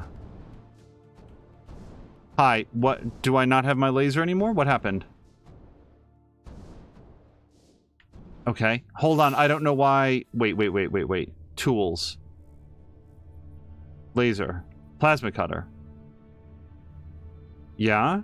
That still works, though. Oh, my that doesn't pause the timer. Shoot.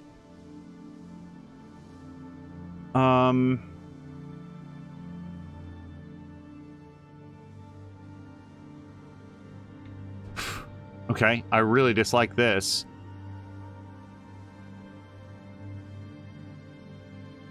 Maybe I have to, like, be closer and aim at the lock, and then I'll cut it? No? Okay, so apparently I've done something that turns off the laser cutter. I don't happen to know what it is.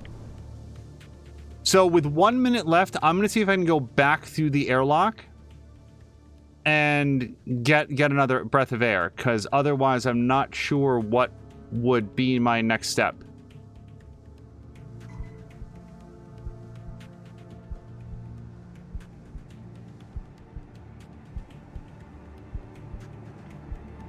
No, it's off. It's off. This is great. Okay, so I would love to pause it and even solicit information from Harmonious Crow or CNESI. Did I take some action that makes the laser not work, or is it on like a limited battery? Because it kind of sucks to feel like I'm gonna die because the tool suddenly isn't working. Yeah, death number 1. Put it in the books.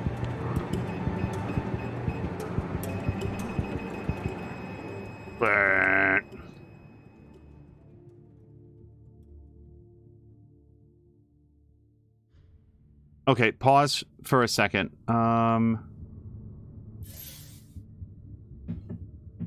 Try pressing the number keys, says Crow, to change tools, or the mouse wheel.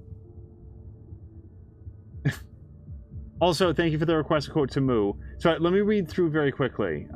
True random number generators are often based on microscopic phenomena that generate low-level, statistically random noise signals, such as thermal noise, the photoelectric effect involving a beam splitter, and other quantum phenomena. Okay. Let me, because, Crow, what, maybe it's on, wait, you know what would tell me? I didn't have time to check this earlier. Controls. Or bindings? Okay, roll left, sprint, astro tool, pause menu, jump, control ASE, well, we're not doing that yet. Zoom fire scan. I don't see.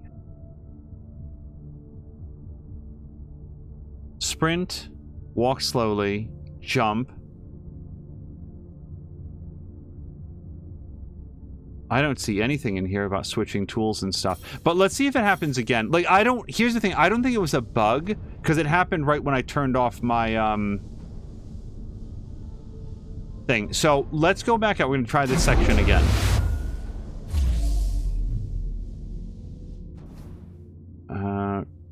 Collect.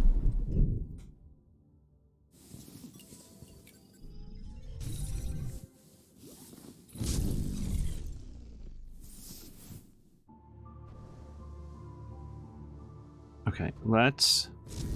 So it's working right now.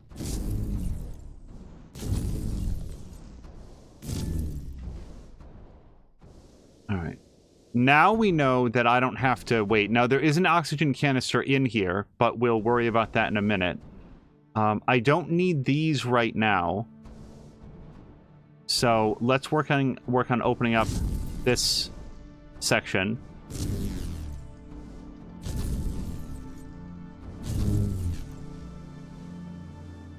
And if there's like an energy or ammo counter to the plasma tool, I'm not seeing it on the screen, which is what made it extra weird that it stopped working. So I made it this far before. Ground control to Juno 1. We're still not reading anything from the MPT. Is everything under control up there? Okay, let's... Let's grab some O2 from further back, since I have enough to get back right now. And there's at least 2 canisters here that I can, you know, get a minute more air from.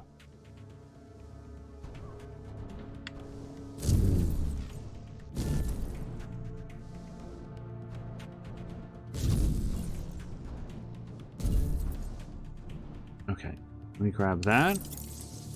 And, whoops. That. Okay, so that helps a little bit.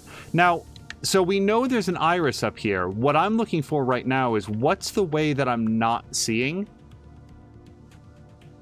Because clearly there's another option before we get to the iris that's going to have a power cell.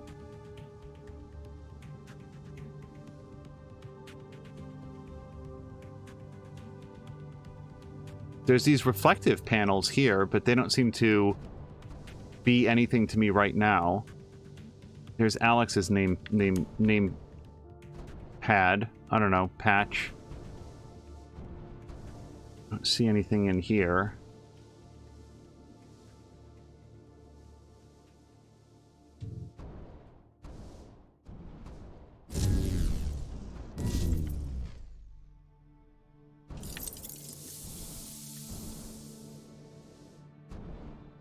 I sure hope that's a... Oh!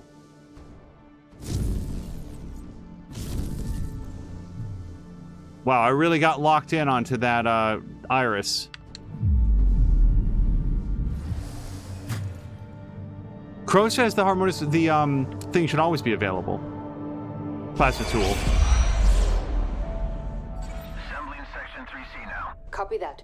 Do you think we'll finish construction anytime soon? Was the council claiming more supplies each week? I doubt it. I'm surprised we got this past MacArthur in the first place. Yeah. Hey, listen, I'm getting strange readings here from the lunar surface. Are you seeing anything? Just wrapping up. What the hell? All the lights are shutting down. Are you alright, Rolf? What just happened? I can't see a thing. Everything is dark out here. We lost power from the MPT. The whole station is down. Can you find your way back to the airlock? Negative. I don't have a visual. Right. I'm sending Alex to block the airlock doors. Do you see him? I see his flashlight. Heading back to the airlock. What's going on? Everything on the surface is dark. Rolf, not now. What's your ETA? 10 seconds. Make it faster. Once the airlock seals, you'll be locked out. Alex is blocking the door for you, but he can't hold it much longer. So we saw Alex's name patch back there. It raises some questions onto whether Alex made it in with everybody. We haven't heard a lot about Alex so far. Order request form, order denied, all construction material. Yeah, this is the construction material that they wouldn't send up. All construction material orders need official Lunar Council supervision and approval before shipments are sent and delivered. Then there's an email address.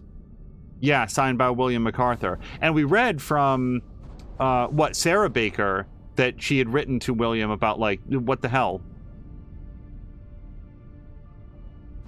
Why is this getting denied? We need this to finish Orion Wing.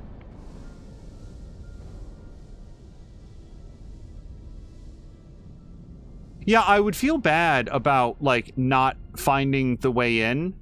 And I actually still do, but it was weird that the plasma cutter stopped functioning, especially when Crow says, no, it's just just a tool that you should always have.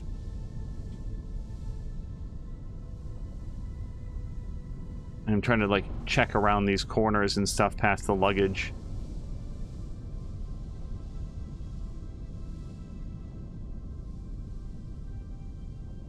Those look cuttable.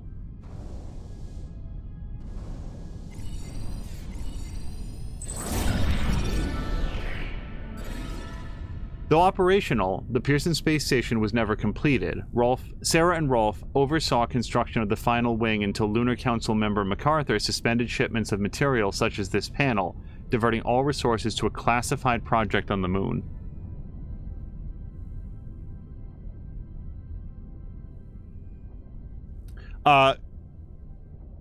Maxine is saying some games benefit from analog inputs, but pointing is a lot more precise with a mouse. Keelan says, sure, but for me, those games are currently only things like Farming Sim and SnowRunner, and only sometimes. Yeah, steering in particular helps, is helped by analog.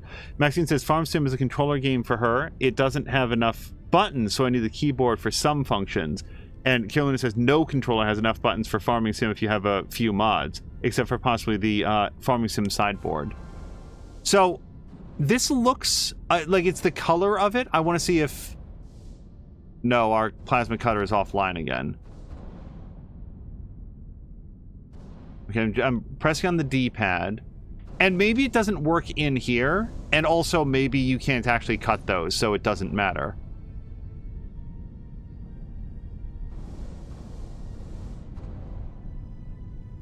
Okay, so we've made our way around to Ares Wing, which is oddly where we were trying to get to. I didn't even realize that's what we were doing. Find the rotation engine in the maintenance area. Okay, so I guess I'll just grab hands on both of those.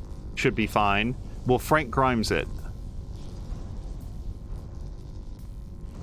Cut in emergency. Okay, so yeah, now it works. So I guess, among other things, you have to be looking at or near something that would benefit from being cut.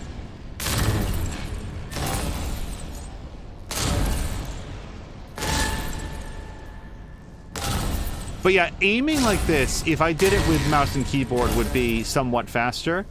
But I feel like I like the movement and the precision with analog controls in these like areas in terms of like how fast I go. Although I might not like it in a minute. Hold on. Oh. Now we get to show Tom Cruise how it's done, huh? Okay, so I guess I just stay as far away from these as possible and just try to go slow. And don't touch anything made of metal or oxygen, and it's fine. I either scan this or cut it, and I'm honestly not sure which yet. Okay. Feels like a cut.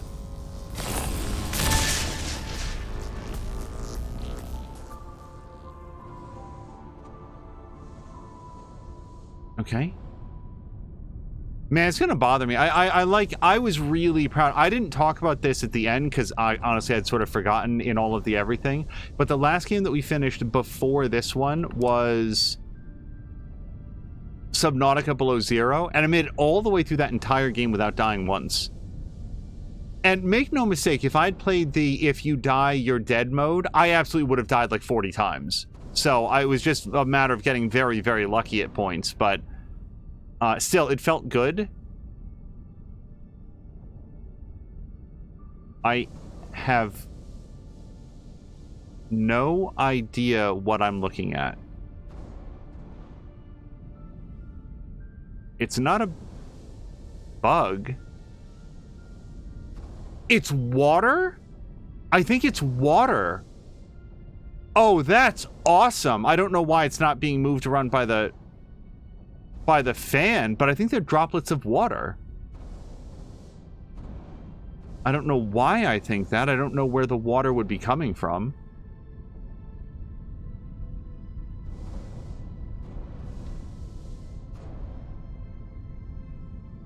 Carolina said like miniature black holes. Yeah, at first I thought they were like CDs that were floating and like reflecting. They look super wild. Can I touch one? No. I don't think so. Let's try again. Okay. Well, if they're water, they're not interacting with me. Okay, so that's life support systems over there. I don't think I can get into storage right now.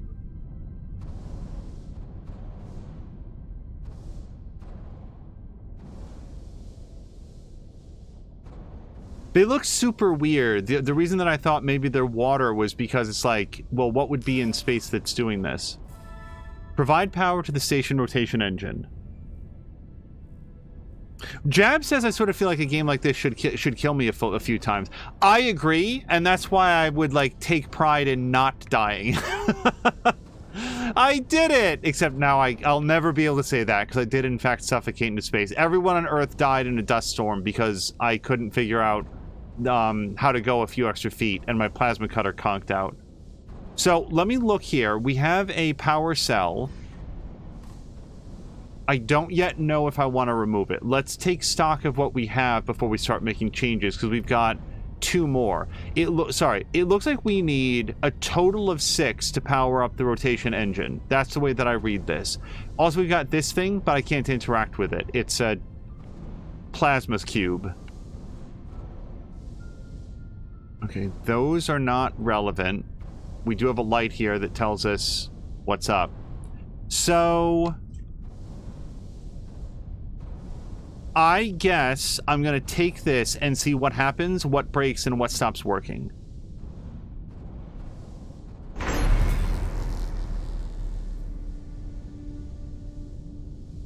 Now, I'm betting that I won't be able to move the shelf now, but let's find out. I'm going to put that down.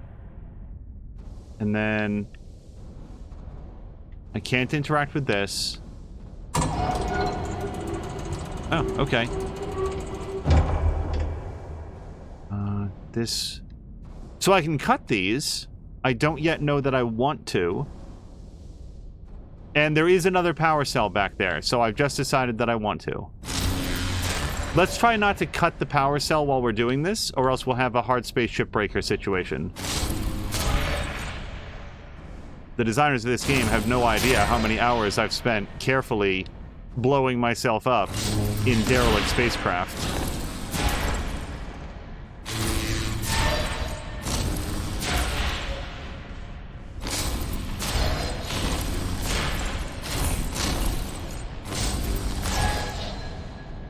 Okay.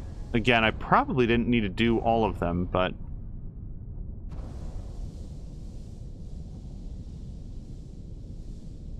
maybe I did. Life support energy supply at 40%. Okay. That... my life's gonna get worse as this happens.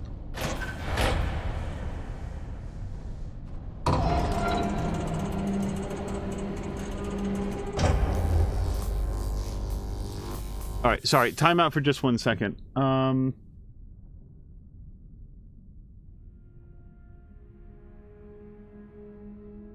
Maxine was saying that it looks like water. If it doesn't kill me, then I should be playing at a harder level. Maxine is saying it is water. Maxine is also telling Jab...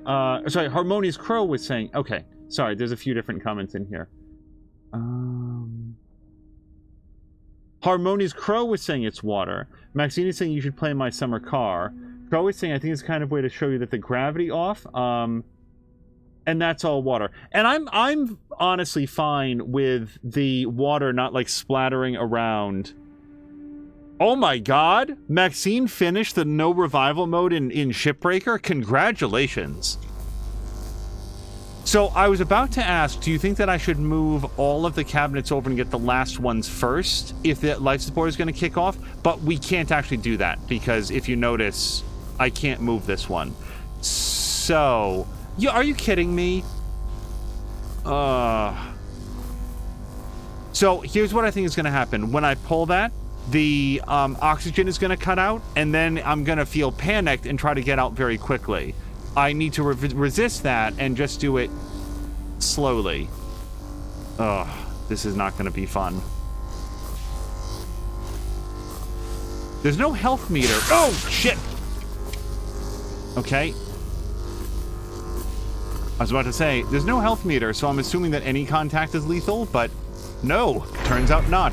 Life support energy supply at 20%. Okay, turns out it was the opposite of that, so we're fine.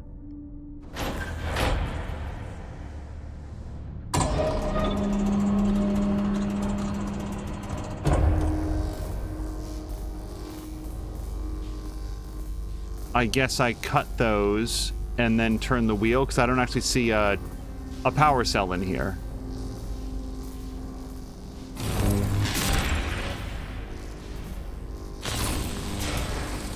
Yeah, Maxine, as you might know, I tried the no revival mode in Shipbreaker and had a good time with it, but didn't make it to the end.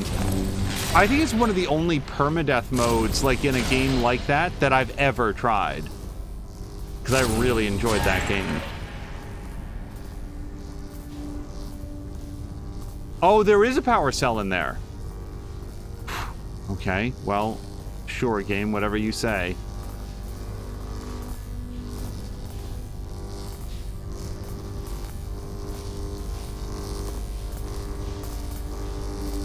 Oh, God damn it. I'm gonna wind up with Bill Murray giving me psychic powers. I don't know how to thread this. Okay, but just grab the thing. Life support, energy supply, critical.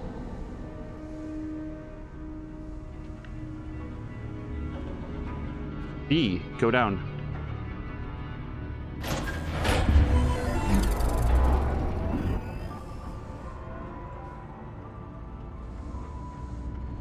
Okay. Power fully redirected from life support to rotation engine. Access control center to activate engine.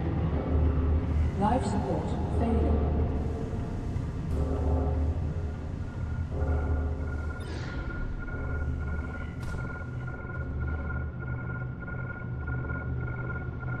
Life support shutting down. Oxygen reserves low.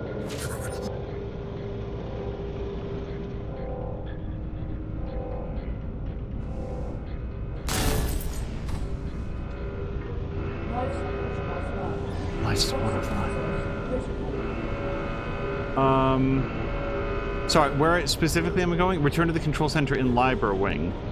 I don't know where that is. I'm currently here, and I find myself to Liber Wing. There's Ares.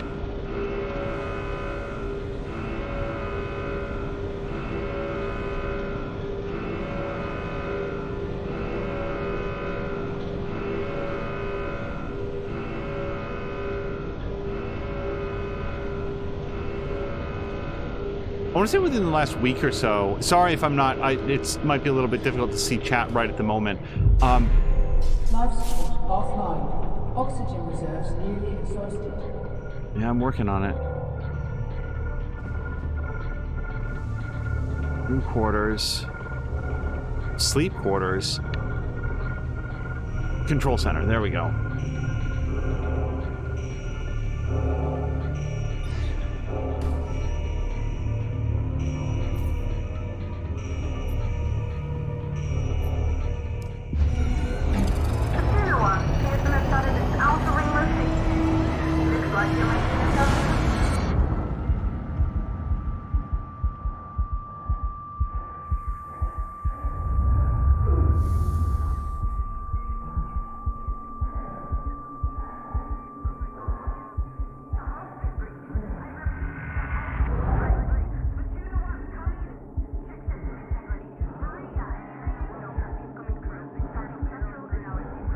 Grab!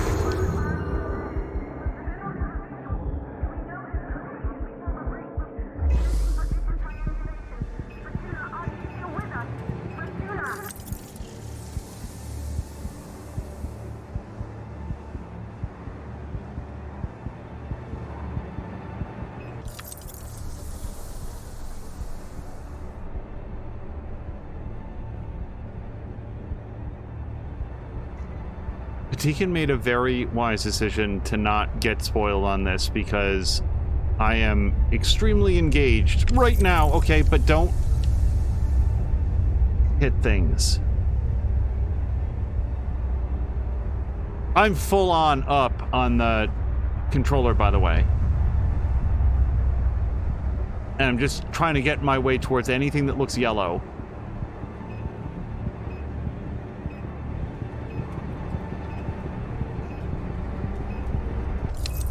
Whoa, okay, but don't hit that. So we got lots of oxygen coming up. I'd like to have all of it, so I might try to slow down. Fuck! Oh, game. We're enemies now. Hold on.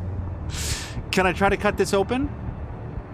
Cut! Do the thing! Oh, Crow, what is happening with my life? Cut! Oxygen! Oxygen! Okay. Keep going.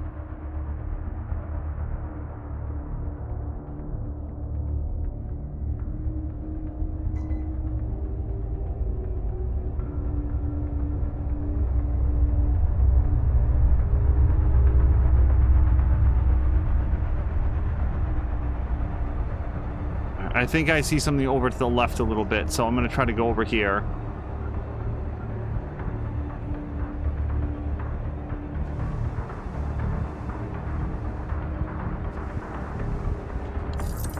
Okay, is there anything else in here except for lament? No. Okay, let's get out of here.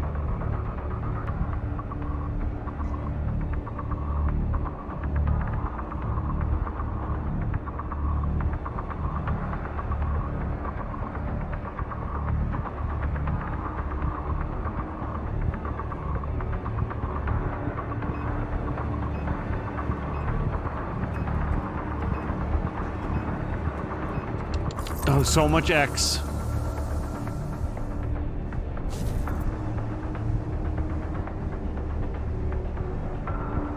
I have absolutely no idea what to do when I get in here, but I'm going to go towards the first thing that I see, which is this big red button.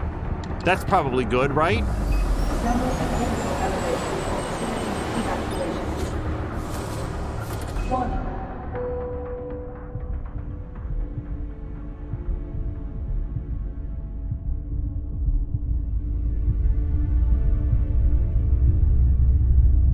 Oh, is that where I went? No idea.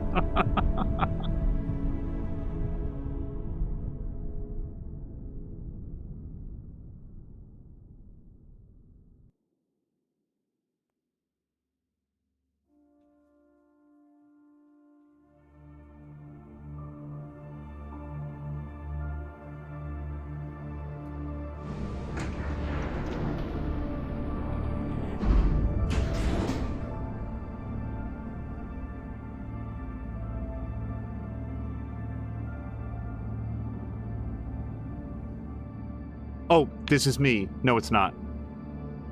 Okay, now it is. Now, that is... Oh.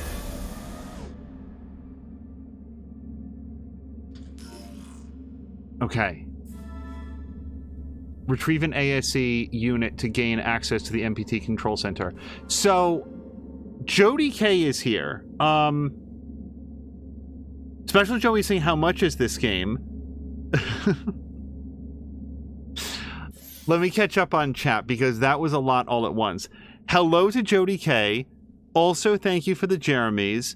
Hello to Special Joey, who says, how much is this game? So this game was, like, we picked it up during either the winter sale or the Black Friday sale on Steam, the autumn sale. So I don't remember how much it was, but it's on Steam, and there's actually a package that has this and the sequel, which I have to say... my interest level in the sequel has risen significantly if it bears anything like this level of quality and like tightness to the experience. Crow is saying $25 on Steam, but it will mostly, yeah, it goes on sale for sure. Let me just scroll back. Crow is asking Maxine if she ever paid her debt off in, what's it called? Heartspace Shipbreaker. Honestly, all of the thoughts in my head went away there, because you guys, before I continue reading chat, everybody has their particular phobias, and the good news for me is most of my phobias aren't things that are extremely likely to happen, like infinite consciousness after death that's tied to my corporeal form, being left inside my rotting corpse for eternity. That would really be a problem for me. I don't think that that's going to happen, but yeah, that would really be an issue for me. Also, infinite falling off into the depths of space. It is very unlikely that at any point in my life I will be in outer space, and I'm not actually that terrified of going to space. I think it would be super cool, and if there was a commercial grade option for people like me to visit space for a while and to experience zero gravity, I'd probably really want to do that. However, going outside, like in a spacesuit, no thanks. The sense of vertigo and disorientation from just looking out into infinite nothing, my mind and my like visual sensors can't do that. So when a game like this, models being very suddenly just blasted out at a high rate of speed into nothing with these vague attempts that maybe you can grab onto something, and that desperate clawing to just get your purchase on anything at all, that really works for me. So that was a very effective sequence that I just wanted to like talk it through for a little bit so that it's more than just like, oh, that was fun. No, that was really, really, really well done and like perfectly cued for like something that would get to me. So let me look through here. Then I got to the end of the story in no revival mode, which includes paying off all your debt. Grumpy saying Maxine is ready for real space now. Carolina says at least you don't die immediately when electrocuted. I am very glad for that for sure, because I would have died a couple times there. Maxine wishes there were more types and ships, and then asks, did you blow up an airlock? Maxine, that's a very good question. I don't think we're meant to know, only that there was an explosive decompression. We are in an environment where a lot of things have inexplicably gone wrong, or at least we don't have the explanation for it yet. So I don't know, but yeah, there was something that took a big chunk out of the space station after we turned on the rotational engine, and that's all I know from it. In space, everything is constantly trying to kill you. Maxine, the concern for me is that in space, nothing is trying to kill you. Like, the actual existential existence of nothing, the void of matter, is trying to kill you. It's like in some ways the most natural thing that can be, because it's honestly most of existence, and yet, like, it just hurts my mind to think of like how dangerous it is. Maxine is saying, Crow says, Samlander says the game is a troll. Crow says, I told you this game pushes you hard. I'm going to dock your pay for that mistake. Jody K says, language. Carolina, thank you for the requested quote. We're enemies now. The red button was good in this case. That's when Special Joey asked how much was the game. Now I want to see lunar gravity hops. Maxine, it was the very first thing that I thought of. These look super clean. Red Rum is playing Deliver Us Mars. I would not be able to watch that yet, but I would love to. And Crow says, loving it. Yeah, if I was not having a good time, I might like raid over. Well, we might still raid over, but yeah, I don't want to see one frame of that game. The quality is just as good, if not better. Crow, Maxine says you could do that right now. Just crossed a lot. Special Joy would absolutely go outside in space. Yeah, that's to me, that's like bungee jumping, where I don't doubt that it's fun for people who want to do it, but for me, it just feels like it's a lot to take in, hurtling towards the ground at high speed. Jab put some pretty specific instructions in my living will on comas. Yeah, I don't have a living will, but I've made my wishes known to the people who need to know for sure. Carolina says, another thing I liked about that sequence, it didn't last for hours on end. No, it would have lost all impact. Like, that's the thing about a scenario like that, like the one that we just go through. If you die, and then worse, if you die a second time or a third time, it really loses the impact, because then you're just Groundhog's Day-ing it. So it's one of the reasons why I always do my best to do it on the first try, because then it's like, oh my god, I made it. Because, like, obviously you don't actually die if you lose. It's a game. It's not going to delete your save game. You go back and do it again. But it's so much less impactful on the second or third or fourth attempt. So yeah, I like the fact that it was short, to the point, and we got it. Crow says he's not playing right now. I meant during his recent streams. Yeah, I'm very glad to hear that he's having a good time with it, because we've all had games where it's like, oh man, that first game was awesome. Oh, hold on, Moonhops. Actually, surprisingly unchanged so far. Maybe we got some artificial gravity happening. Network offline, station power very low, where I've heard that before. Run diagnostic at MPT Control Center.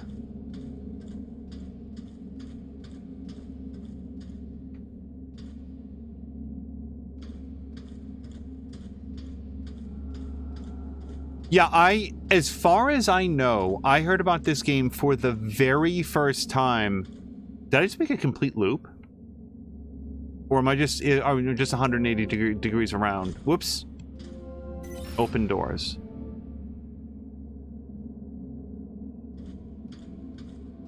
It was either the Steam Winter Sale or the Steam Autumn Sale, and only because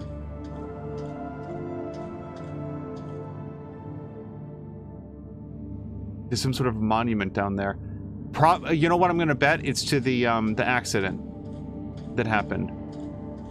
The only reason that I saw anything about this game was because Deliver Us Mars was coming out soon, and it had like some interesting sort of like advertisement art. I didn't hear what the robot said. So it was like, oh, that looks curious. And then it was like from, you know, the sequel to the award-winning Deliver Us the Moon. I was like, I haven't heard of that. So I asked my producer, and she's like, no, I haven't heard of that. And then I thought there was this other game, and it was something Moon, but I thought it was like all pixel arty. And so I briefly thought it was that. Okay. Old inspectable replace. I don't know what that means. Hold on. Why is Y old inspectable, comma, replace? That seems odd. Jody K is bubble wrapping her computer to ship it in for warranty service. Is that the one you had mentioned with like the power problem, Jody K?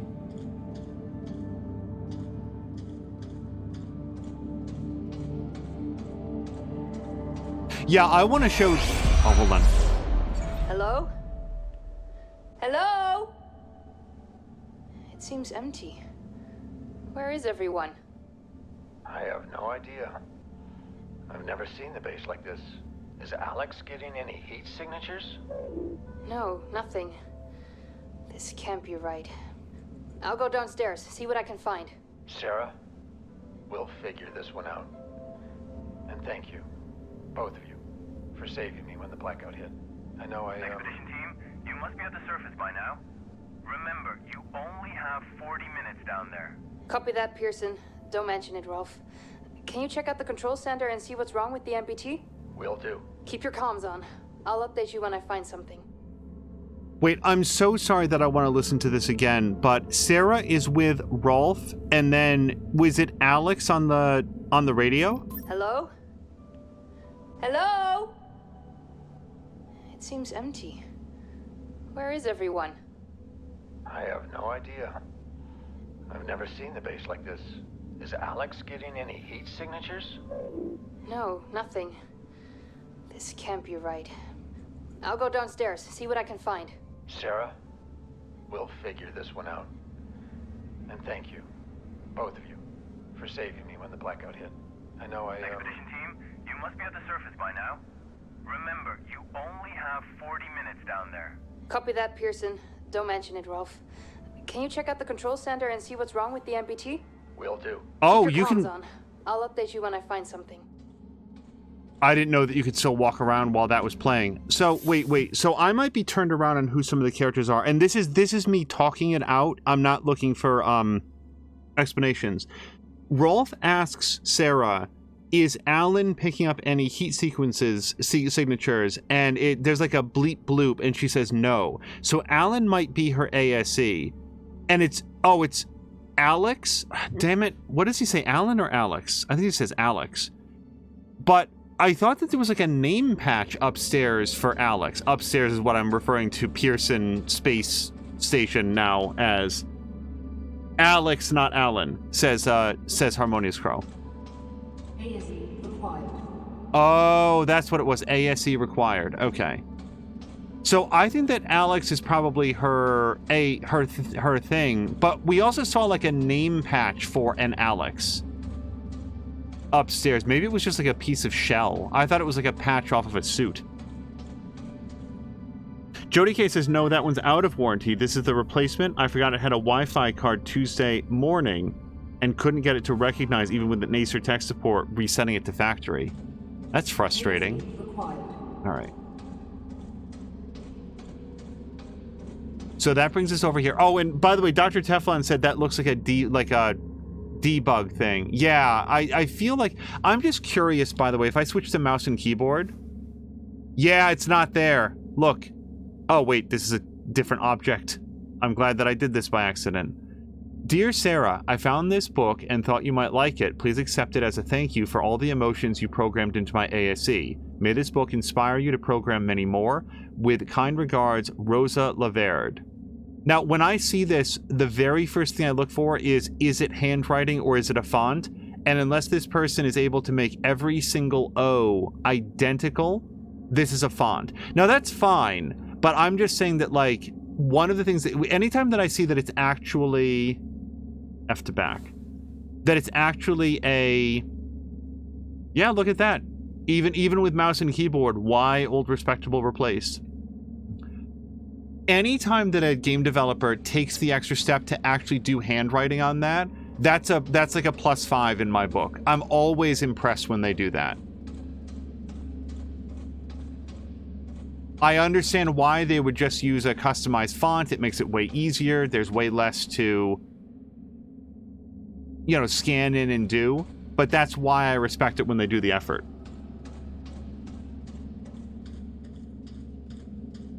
It was actually something that really bothered me. It's a series that hasn't So, did Caroluna ever, like... And, like, I would ask Caroluna just because I feel like he would know. Is it Johansson or Johansson? I feel like it's number 2. I feel like it's Johansson, that the J is like a Y sound. Okay, so we found out where Claire lived.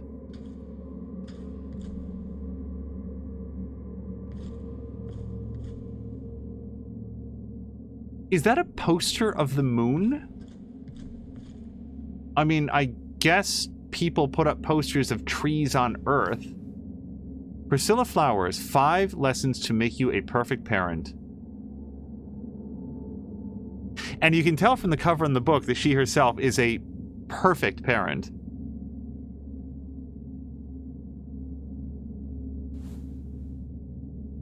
Caroluna says possibly number 2. Yeah, I that's my guess. Again, I'd like to say it correctly. So me, it looks like a nurse who's taking care of a teddy bear. Oh, and look, there's an ASE, I assume. The little droid guy. Me, Rosa, ASE, Teddy. Wait, who's Rosa? Me is Claire, right? Teddy. Who's Rosa?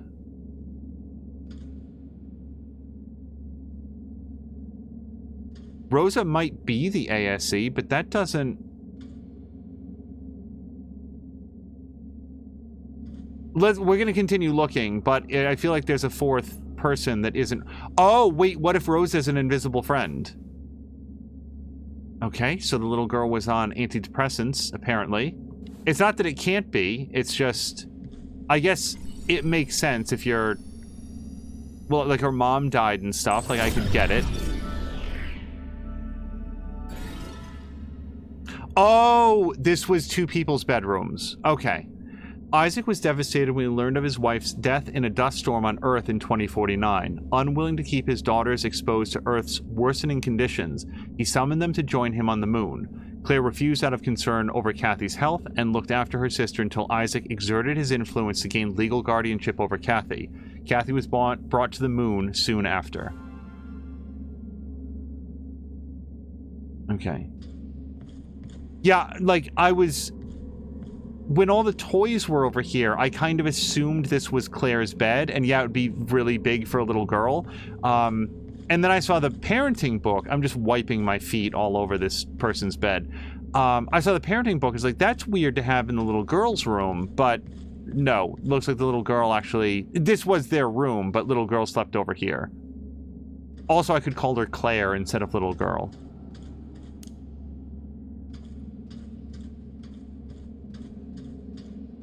William MacArthur. Okay, so this is the guy that was denying the construction materials. Honorably discharged from World Secret Service. Got it.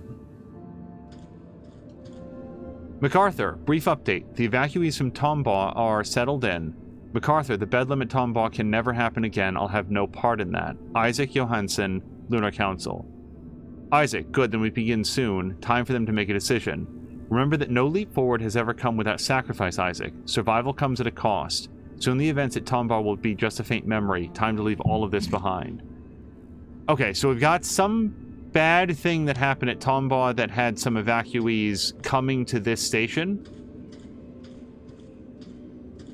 Based on what we've learned so far, my guess is that Tombaugh was going to be one of the locations that was mining Mercury 3. Helium 3. Okay, here's Rosa Laverde. And if it's supposed to be Laverde, again, I'm doing my best. WSA recruits top scientists to Lunar Council.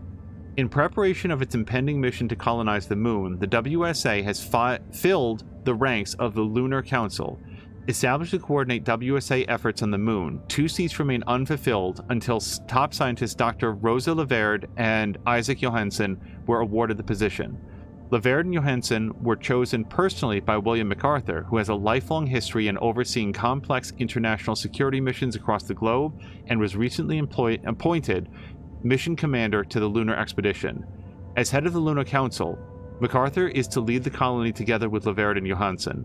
To many, the appointment of Dr. Laverde comes as no surprise. The respected scientist has spearheaded numerous cutting-edge research teams and is a leading expert in the fields of fusion and energy development with helium-3, the resource the WSA plans to harvest on the moon on a massive scale in order to fuel the MPT. So for those of you who are like science-minded, what is it about helium-3 that would make it easier to find on the moon? Because again, that's a thing in like Anno 2205. I don't know anything about it. Does it like, is it like helium that's bonded under like intense solar radiation or something?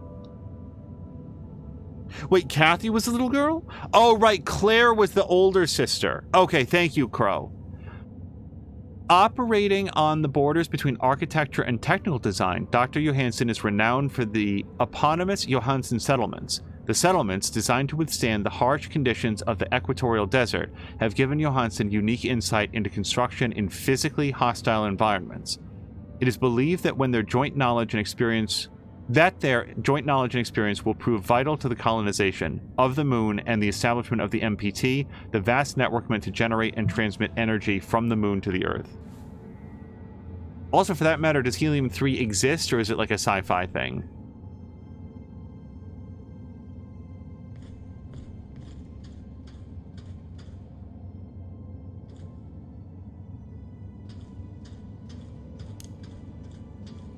I took chemistry.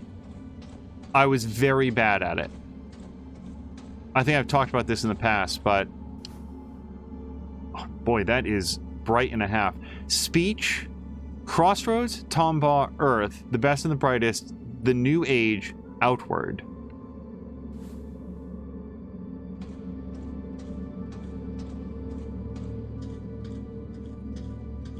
Moles, specifically, in chemistry, I just, like, hard-locked on that. I could not comprehend it as a concept, and people have tried to explain it to me. It's just like, I can't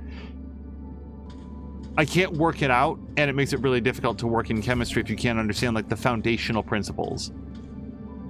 Okay, we can't get into these areas yet. They might open up later. Okay, these are holograms, not water droplets. Hello to Aaron, who says helium-3 is created in the sun and brought to the moon by solar winds. It's not clear how much there actually is on the moon. Could be a lot, could be almost nothing. Nobody actually knows. That is very helpful information. William, what the hell was that speech about? Our next chapter, Rosa. It's time. The ships will be ready soon. You can't be serious. I don't know how you plan to fix this mess, but you'd better do it now. That won't be necessary. Come with me. You are serious. Will, have you lost your mind? We can't leave the colony behind like this, not during this blackout. Not with the MPT signal still offline. People on Earth depend on us. Don't concern yourself with them. Those days are over. We have to start the long journey ahead. That was the agreement. The ships were supposed to be our last resort.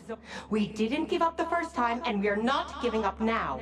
When the network is back online, we can provide Earth with power again. We're close, William. No, we're not. We're not close at all.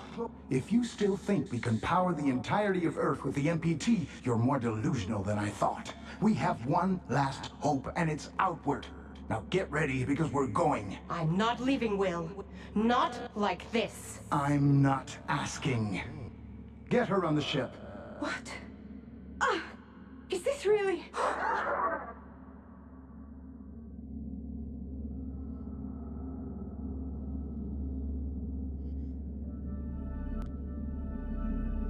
There was a like X to toggle there, and I don't know what it would have done. I didn't push it.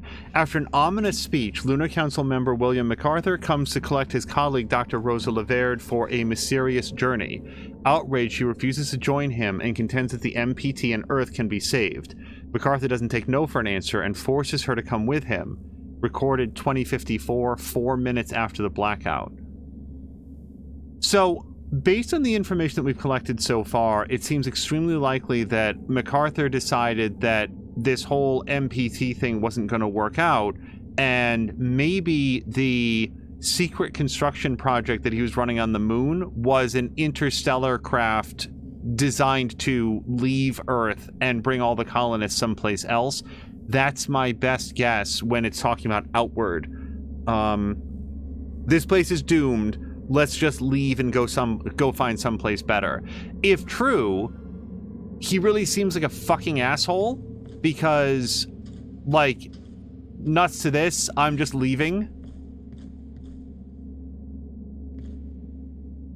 Jody K loved moles. So wait, if I interact with this again, is it just the same thing? No. This is something different.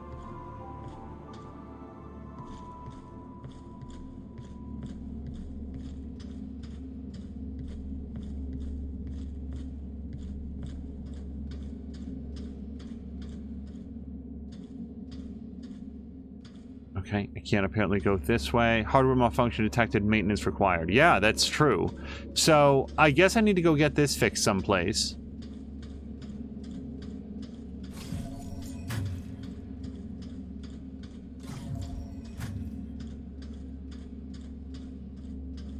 Can I say that, like, one of my favorite things in a game like this is, like, working out what happened, who's responsible for it. Like, and that's, like, the draw, right? It's, like, the whole thing that a game like this does with its audio logs. It wants you to engage with the story and figure it out. And I really like the act of doing that. It's one of the reasons why I search these environments very carefully, and I try to keep track of who's who. Storage? No. I am proceeding on the assumption that I need to fix this, because otherwise I don't know why my character would be capable of picking it up. There is a door back here that said ASE required. It didn't specify that it had to be a working ASE. Nonetheless, I'm sort of like searching everything as I go back. So here's the stairs. ASE required. Okay, this is not doing anything yet. Hello to Mr. Haseo. Jab says, I've read sci-fi books where hydrogen 2 is used as a power supply. Maxine asks, isn't that deuterium? And Jab says, if you say so. And then Aaron DC is heading to bed. I'm so sorry. I might have missed the opportunity to say thank you to Aaron DC. But Aaron, I hope you have a great evening. Wow, this is all the way back.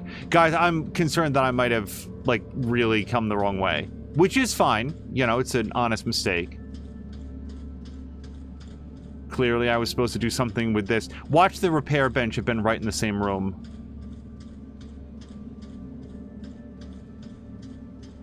Jody K, and hello to Jelly Buns.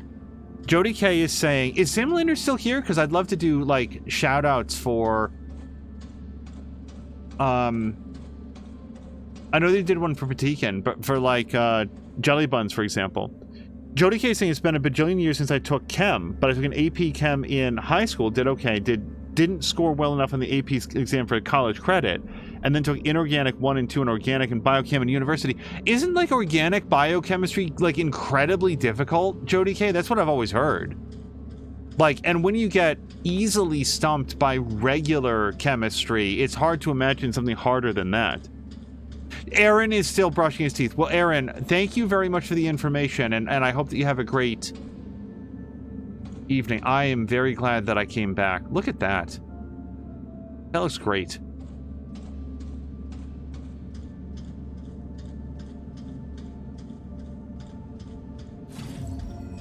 Okay. I'm toting this thing around for some damn reason.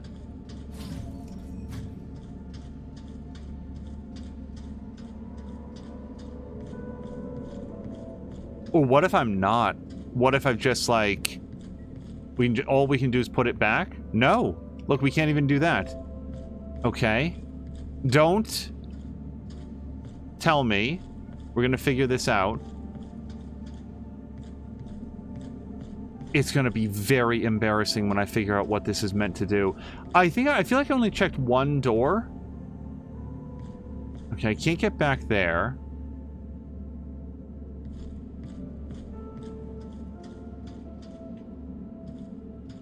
Was it supposed to, like, right trigger? Okay, now, hold on a second. Did I just not walk close enough to this last time? What, I'm sorry, I'm sorry. What is the detection radius on this door? Because I could have sworn I checked it before. Maybe I came up here, did I not? Yeah, maybe I just didn't walk close enough to it. Wow. Okay, lesson learned. And no joking, no joking.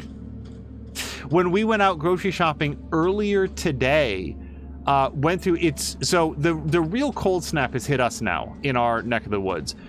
So we were like hurrying from the parking lot inside to the grocery store, and we went through the first set of doors. Wait, I want to look around in this room first. Okay. We'll never know what I just lost out on.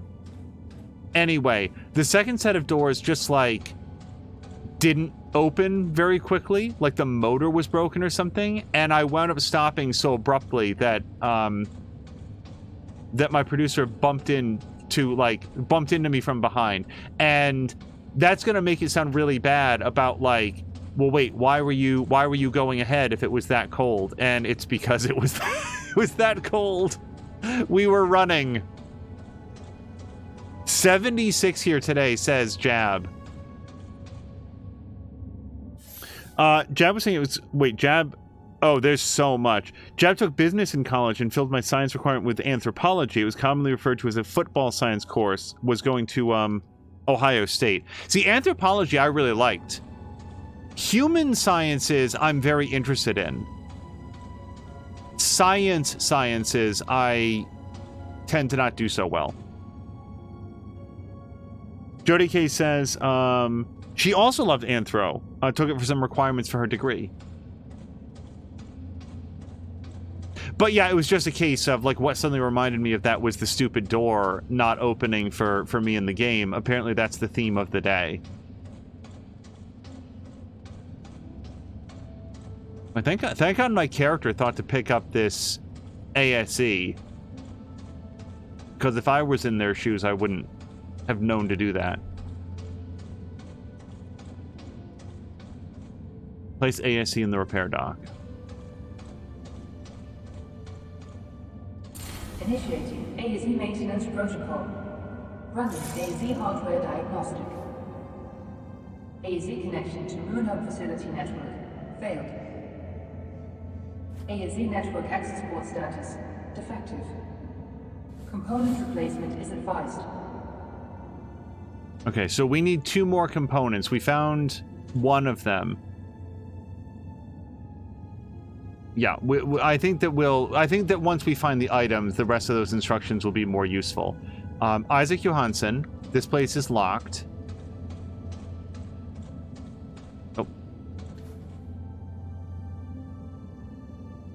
How to play back your recorded memories. Return to the location of the recording, activate any authorized ASC unit, watch your memory come to life. Again, I'm so sorry. It is so dumb. The idea that the holograms can only be played back in the place that they were recorded. Imagine going someplace for your honeymoon, but the only way that you're allowed to view the photographs is if you return to that island resort. It's like... But if I can do that, I don't need the memory. There's other sense memories that are going to be that much more potent.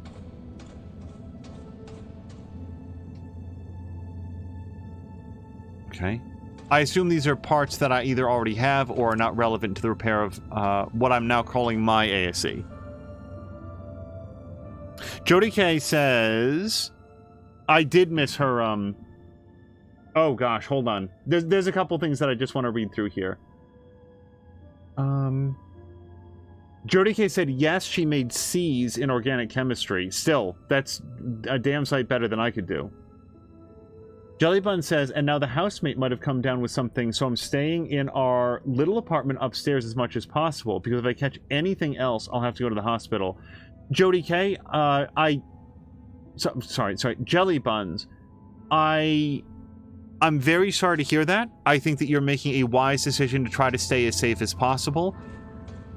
If this is in any way helpful to, like, provide some entertainment, I'm very glad for that. And otherwise, I just hope that you are doing okay. So this feels like something that I can cut with my laser beam. Hold on.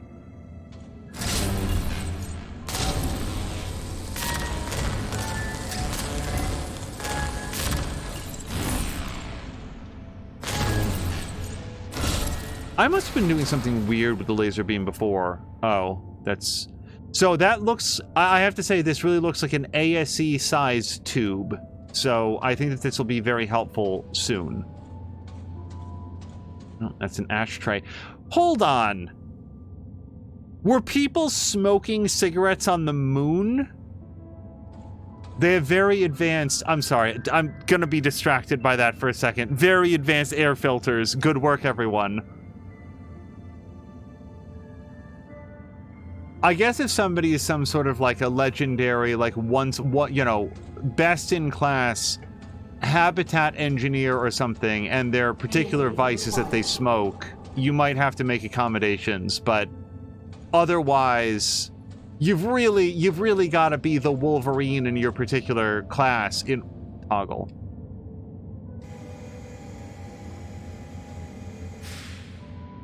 Okay. I mean, I guess I'd want to do that.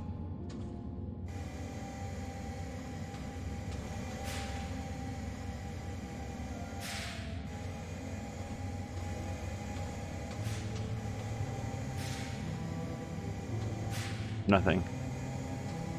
I'm just saying, you'd really have to be the very best at what you do in order for me to move a smoker into an environment where, like, every gasp of breath is precious. Okay, I feel like we found all three components.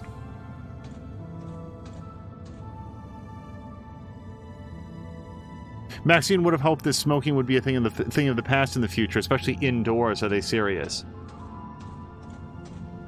Yeah, look, like, this is not me, like, on a soapbox telling other people who currently smoke, no, like, dude, if that's your thing, that's your thing. It doesn't bother me none. It's specifically, like, on the moon, right? Like, and I personally agree with Maxine, like, if people want to go outside for their smoke break and they come back in, and, like, a lot of that tobacco smell would have, like, drifted away, everybody wins, right? They got a chance to have a smoke and hopefully relax and chat with coworkers or whatever, and didn't wind up bothering anybody else. Everybody wins, right? But on the moon, you can't go outside, man.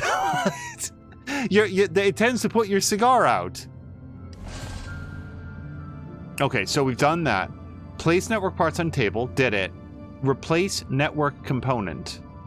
Well, I'm going to assume...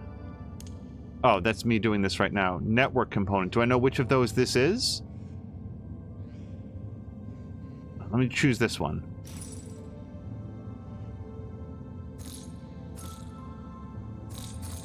I have no idea. Hold on.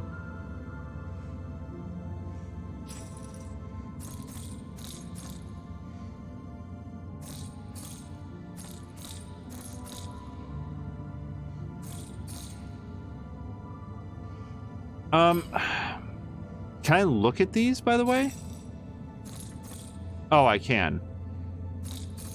Because there's, like, markings. I know it's hard to see past the hologram, but there's markings on the thing. So I feel like I'm supposed to, like, match them up. Yeah, that doesn't look right. Let me look at this one again.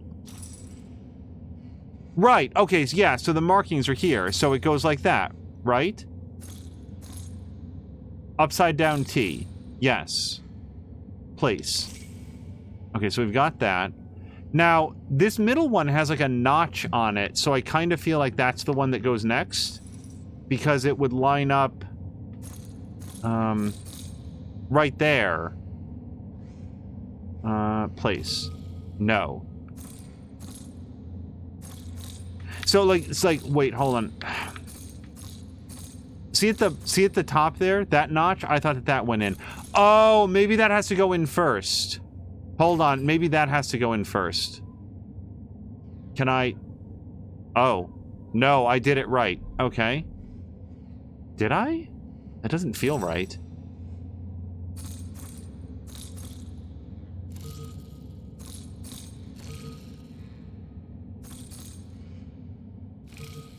Okay, hold on. Let's look at this other piece then.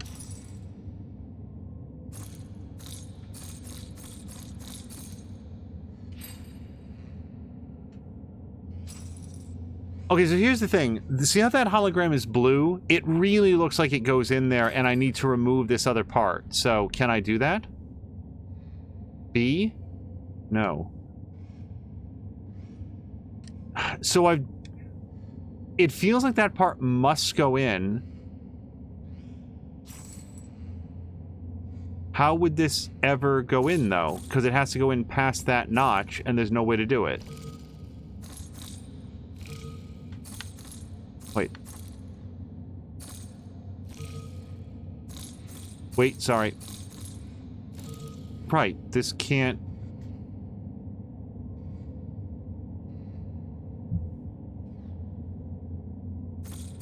I don't feel like this is supposed to be a trick.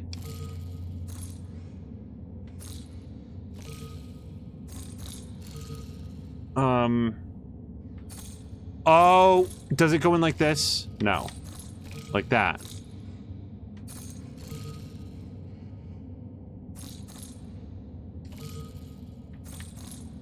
There, that's where the notch went. I was thinking okay, we got it. We got it. And then, yeah, this would go probably like that, so the flat part is next to the thing. No. Out? No. Also, it's upside down. So more like that. Okay, I'm the best at engineering. Fox McCloud says, deliver us to the moon, Angel. Let us play Among the Stars. Is that like a poem or something, Fox? Because I want to say that Among the Stars is also a thing. Carol Luna has to turn in. Carol Luna, have a great night. If you cared to see the rest of the story, of course, the VOD will be up after the episode. Because I was especially curious in what you would think about a space game. Jelly Buns has to go downstairs briefly. Jab says, in most sci-fi books, when there's smoking, they add an evacuation fan and the carcinogens have been genetically removed. I always figured that the author smoked. Jody K saying, I found the right length and width for a Computer Plus Rubble Bat, but it's too deep, so I can cut it down and tape the shit out of it. Foxploid says, let us see what spring is like on a Jupiter and Mars. I think I've heard that song. In other words, hold our hands. Okay, so we've done... AEC network access port replacement successful. This. AEC connection to Moon Hub facility network established. Proceeding with ASE hardware diagnostic. ASE thruster status.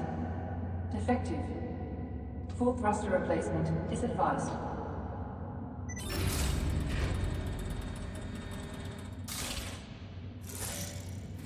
Okay, so we're gonna fix the next part of it.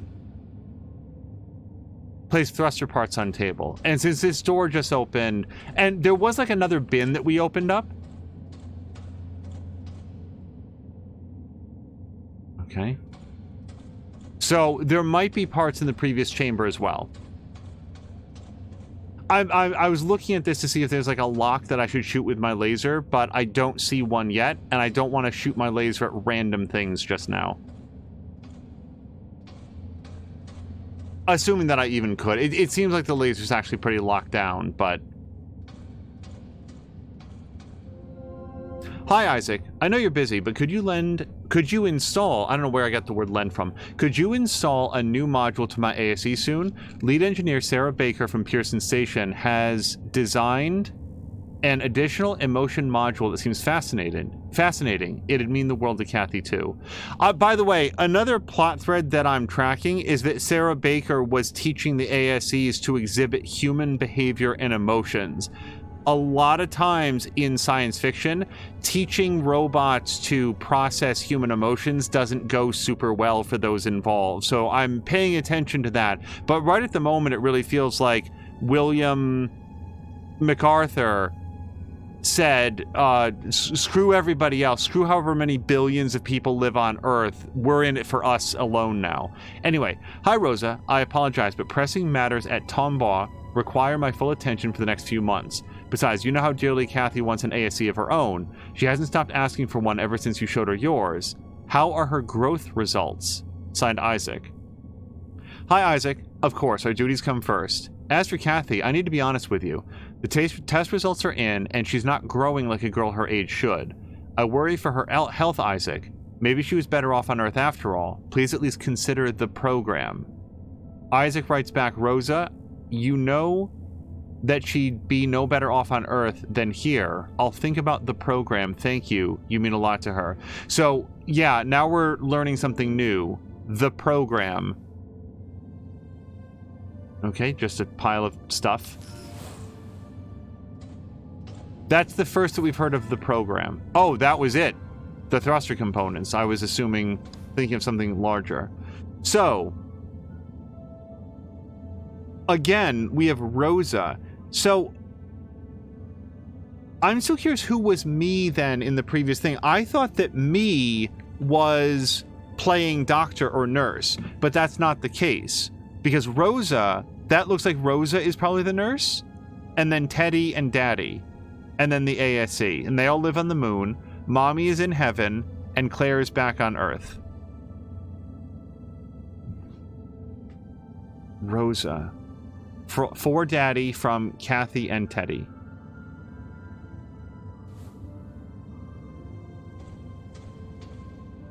Is Dr. Laverd's first name Rosa? I think it is. Hold on, can we...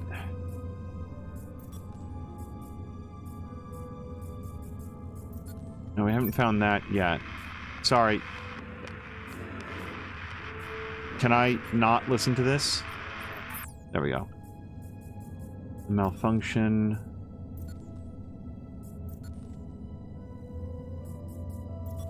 I think it's the spelling of Rosa with a Z that's like turning me around.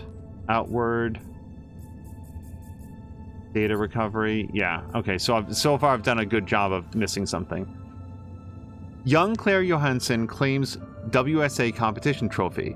In a stunning conclusion to a neck-and-neck race, undergrad student Claire Johansson, daughter to Lunar Council member Isaac Johansson, has claimed first prize in the WSA's prestigious Our Future competition. An initiative of the WSA, the biannual competition is the largest of its kind and stimulates innovation of space travel and sustainable development technologies. Head WSA. Oh, there she is, Rosa Laverde. Okay, so yeah, I was looking at the Z and it was tripping me up. ROSA, got it. You know, she's a little kid. Invented spelling. Claire Johansson's entry testifies of brilliance rarely seen at her age, commented Dr. Laverde on Johansson's design. The efficiency and durability of her rocket design is exceptional and stands out from the rest.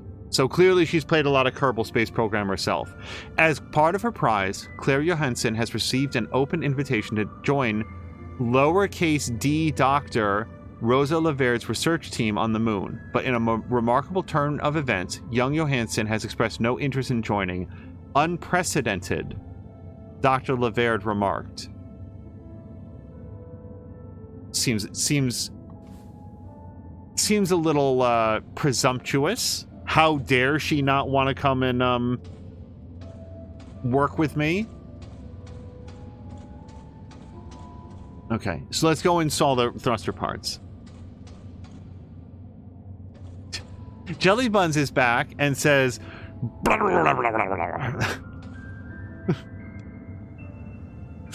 Jelly Bun says, "Where's Mia? I need a sound to express how I feel." Also, Grumpy saying Space Mechanics Simulator 2045. Indeed, yeah, we're learning how these things work from the inside out. Is there ever a bad time to not use a space laser? For me, it's when you might puncture the hull. Okay, so we put that there. Put the ASC, replace the thruster. Okay, let's look at this. So on the left, we've got a doohickey with 2 spheres. So that looks, or it's 2 cylinders. So that looks like the cover. Whoops. This looks like the thing that we're going to put on there first. So let's see if we can...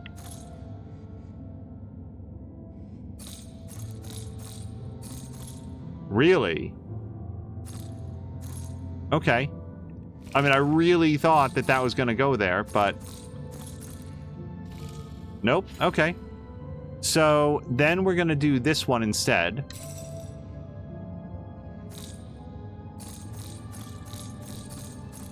No. Okay, so it doesn't want to do that. So on the left-hand side, we've got a doohickey with like a couple notches and then a central thing. So that looks a lot like this to me. Oh, wait. Maybe we have to put this in first, like a central spindle?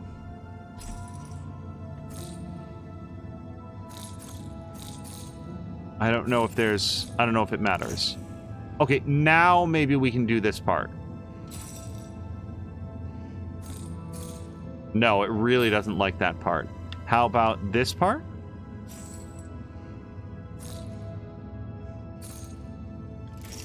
Good. Now this part. All right, it's blue, so we're on the right track. And I want to say this is the cover to that whole deal. Like that. Okay. And now... Oh, I didn't realize this went on the same side. Hold on. So this goes here.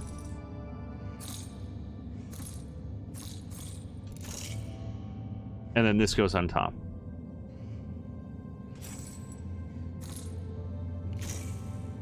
Wow, sign me up for the Ishimura. I'm ready.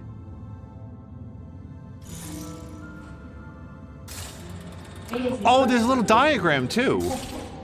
Oops. Initiate reboot to complete maintenance protocol. Jelly Bun says she's not okay, but has learned that this inhaler is a friend.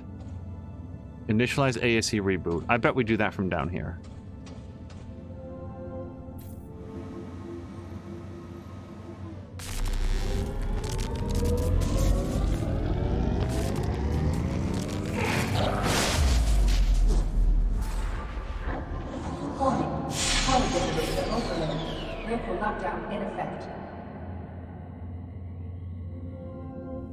Reset required. Okay.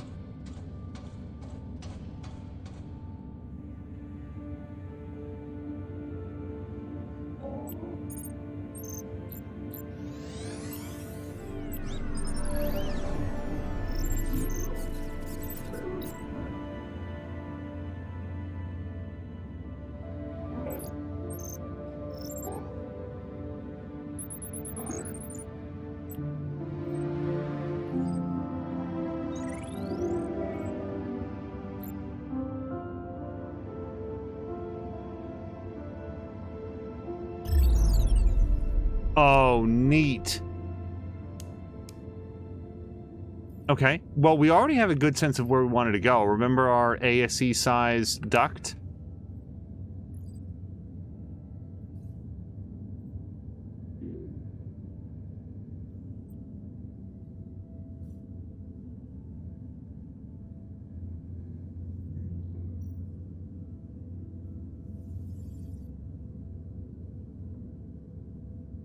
So this is very quiet now. I'm honestly a little surprised that the ASE didn't speak human words when we turned it on. Like, there's been so much coverage in the game so far about, like, oh, whoops. No, I can still go this way. Oh, the ASCs have, like, they're being designed with, like, human emotions or whatever. Interact. Is that good? Okay, so this is the generator that we're trying to reset. Got it. And I know what room we're in. I'm just trying to work out what we're meant to do now that we're here. Oh, hold on. We've got a power line. Yeah, I played Watch Dogs. Why do you ask? Local lockdown cancelled.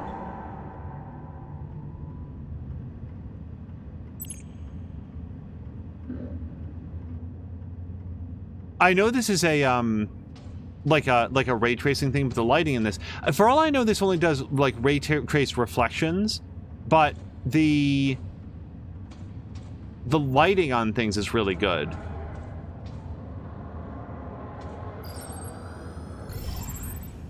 Claire, this is Isaac. Hi. I'm not sure if this message will ever reach you.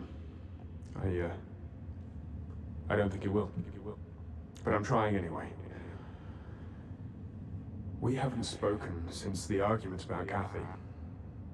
I want you to know that she's safe and well. This message will be the last you'll ever get from me, or from anyone else up here. It's probably something you'll never understand. Hell, I barely do. If someone ever finds out what happened here, know that I did it for her. For your sister. To give her a chance.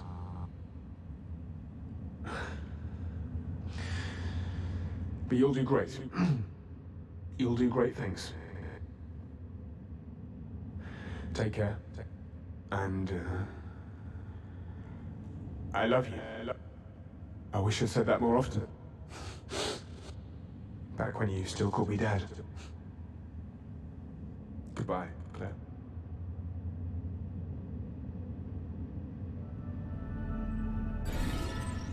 Isaac Johansson sends out one last message to his daughter Claire, full of remorse about their history, but unwilling to explain what happened recently. He bids her farewell and assures her that whatever he did it for her sister Kathy. But not Claire, who's back on Earth. Like, I don't know the entirety of the story. From what I'm hearing so far, the people up on this space facility are not the most sympathetic characters. We'll see how that understanding changes as we go. So we got the generator back on. Also, Fox McCloud was saying, like, you turn on the robot, human filth detected. Kill all organics.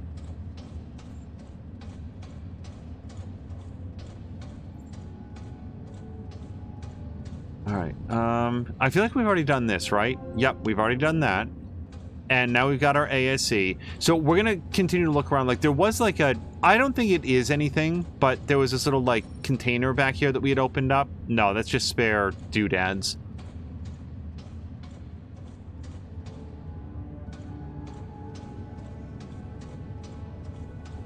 What was I gonna ask Crow? I was gonna ask Crow something...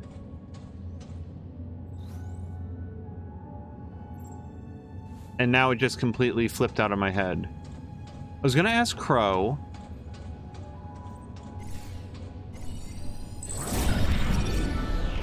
I'll think of it in a second. When Kathy Johansson was brought to the moon, Dr. Rosa Leverde was immediately taken with the girl's vivid imagination. Determined to limit the impairing effects of the moon's low gravity on her new friend's physique, Rosa closely monitored Kathy's health and growth rate.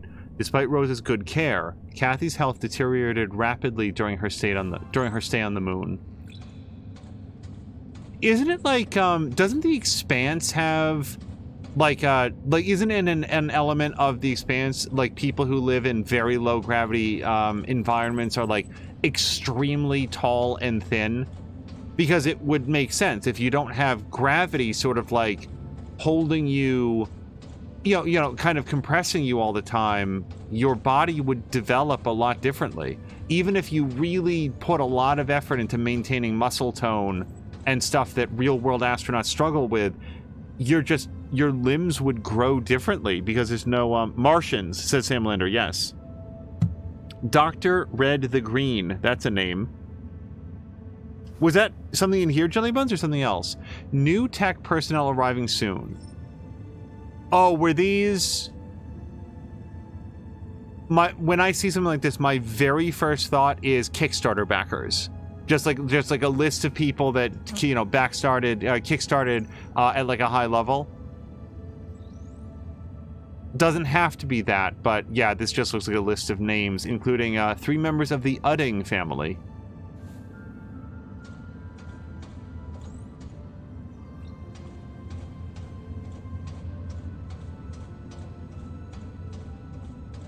Oh no! I'm so sorry. I don't like yelling into the mic. It just occurred to me, you guys, I completely forgot to ask Caroluna how his first week at work went. Has he said anything? I haven't seen him mention it, and I didn't want to, like... Maybe I should just ask him in text. Look how great the reflections are. I hope it went well. I completely forgot to ask him. I've been so wrapped up in the game that it just went right outside my thought. Jellybun said Rosa Laverde apparently is Dr. Red the Green. I'm so happy that you know that, because I hadn't picked up on that. So Jellybuns, then maybe you know Laverde. Should I be saying it Laverde? Is it more number 2 there? Laverde? Okay, I'm getting the sense that maybe we need to do something else with the ASE, but I'm not sure what yet. Oh, do you have to, like, control it to try? This doesn't look like something that we want to plug the ASE into, but no. Okay. So let me look around first and try to find out where we're supposed to go. I'm looking for a watermelon-sized hole. Or maybe over there. Hold on.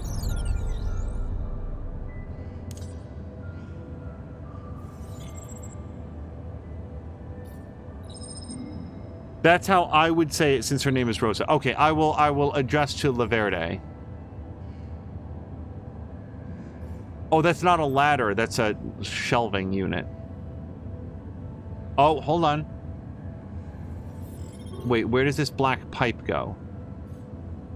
Seems like there's actually multiple black pipes. If Jody K is still here at the end, I had something that I wanted to show her, but that would be at the tail end of the episode. I don't want to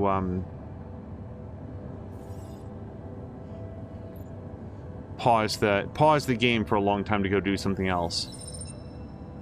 But I also understand that she may need to go tend to other stuff in real life. Sam Melander, thank you for the request to quote. But I am indeed looking for a watermelon-sized hole. So this is the one that we went through earlier. Like, we cut off that panel. I'm in... Oh, well, we could go out that way. Yeah, maybe that's all we do. So what happens... Here's what I'm guessing. When we stop control, the ASE returns to our character.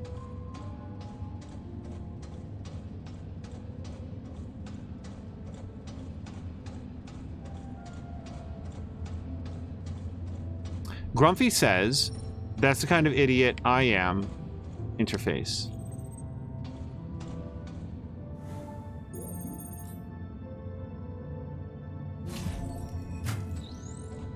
This is the form that I shall take as I guide you on your journey. Still no trace. This just doesn't feel right. Alex, scan for data history. There's a recording. Rolf, come in. I think I've got something. I found a recording from the 23rd. That's what, 2 days ago? Are you sure? Yeah. Can you see it from up there? I think so. Go ahead. Alex, project hologram from September 23rd, 2054.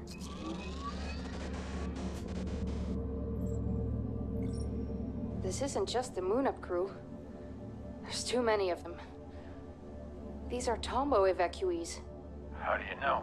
These names weren't here before. There's still dust on the stone. On the monument, you mean? Yeah. Victims of the Tombo evacuation. The date is the day of the blackout. Something big must have happened over at Tombo.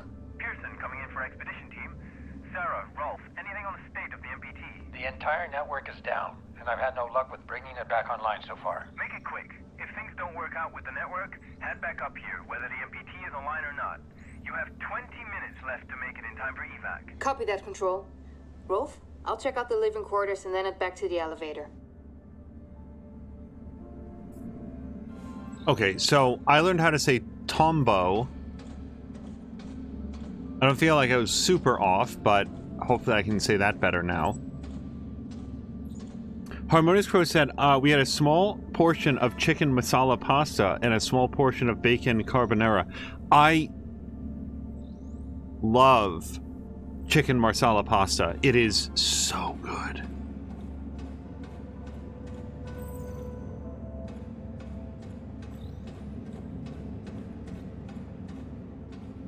Oh, by the way, what Grumpy had said was, this is the kind of idiot I am. He just took his diabetes meds earlier and decided, hey, pasta for dinner sounds good.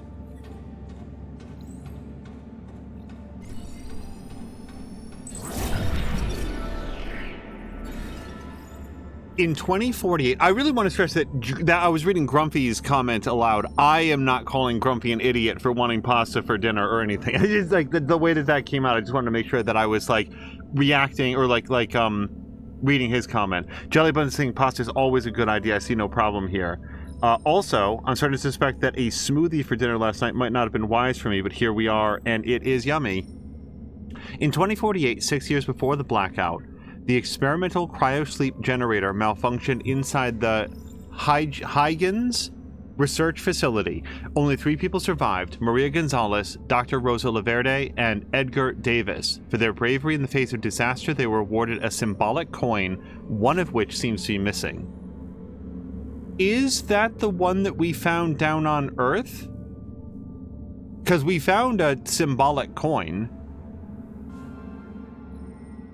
Also, just looking at these names.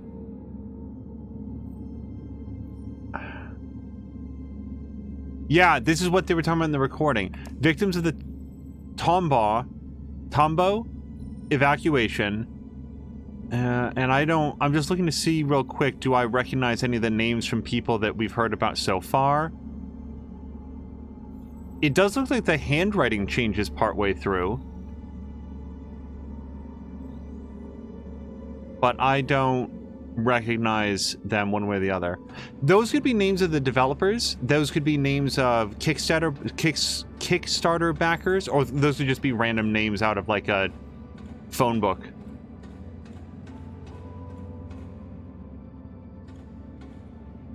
Maxine has to turn in. Maxine, the VOD will be up for you if you want to see it afterwards. Thank you so much for joining us. I hope you have a really great evening. Sleep well. And yeah, I feel pretty comfortable by saying that like this starts as an audition stream but ends as episode 1. Sorry, I don't know that we did a thorough sweep in here.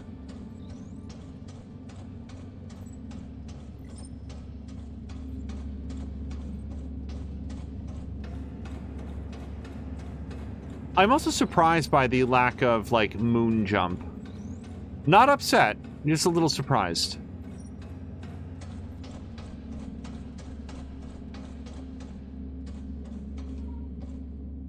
Copernicus Moon, where the Lunar Council and the pioneering astronauts constructed the first sustainable outpost on the moon. Seasoned explorers and aspiring colonists alike gather on this historical site. It is amongst them that you will find your place in protecting a prosperous future for all. It is here that greatness dawns. And Crow was saying the lighting is beautiful. Yes. Like, I don't know, Crow, what would be more impressive, this game's use of ray trace lighting, or if this is not ray trace lighting and it's only doing like reflections and stuff, if this is just the lighting that was built into their engine, because either way, it really is gorgeous. And at least for me, and this is why I always solicit information from like you guys, like watching it, I can shut down maintenance and give power to another area, I think. Before I do that,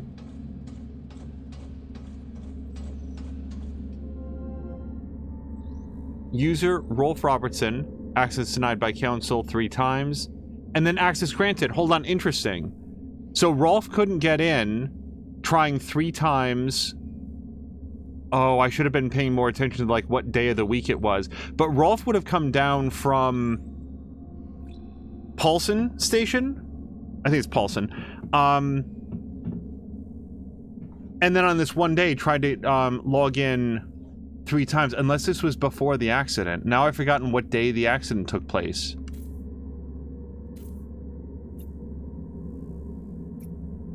Station power is insufficient for long distance. Manually rely on MPT payloads 1 and 2.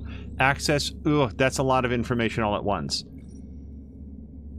Okay, so I think it said that I have to go to the vehicle bay, and I'm gonna hit this, and it's gonna say I don't have power to open the door. Right. So now, provide power to the vehicle bay. So now I know where I want to move this pod. Let me look around a little bit more. No ray tracing, all built from scratch. I know that there's ray traced reflections, because that is on... Let's actually look really quick. What specifically does it say? Ray tracing is all it says. No, I don't want to change that. Well, get out of here.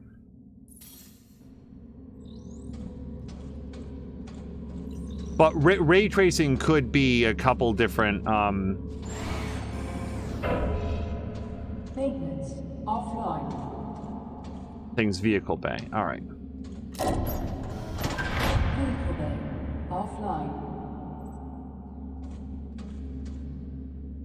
Oh, no. Vehicle bay offline. I need 2. Okay. Power the vehicle bay. Okay, so since it's not currently saying that I need to get someplace else, we can surmise that the next power relay is going to be somewhere around here. Home to the state-of-the-art fusion reactor, the Tombow facility is the heart of humanity's mining operations on the moon. Helium-3 drawn from the harvest provides for the ever-growing expansion of our colony and lights the surface of both Moon and Earth. Under Councilman Johansson's trusted leadership, our harvests have been bountiful and our MPT signals steady. Through labor, we grow. All of us. Okay. I had previously said I thought Tombow might be a helium-3 sort of harvesting facility, and no, it is the fusion reactor that was using the helium-3.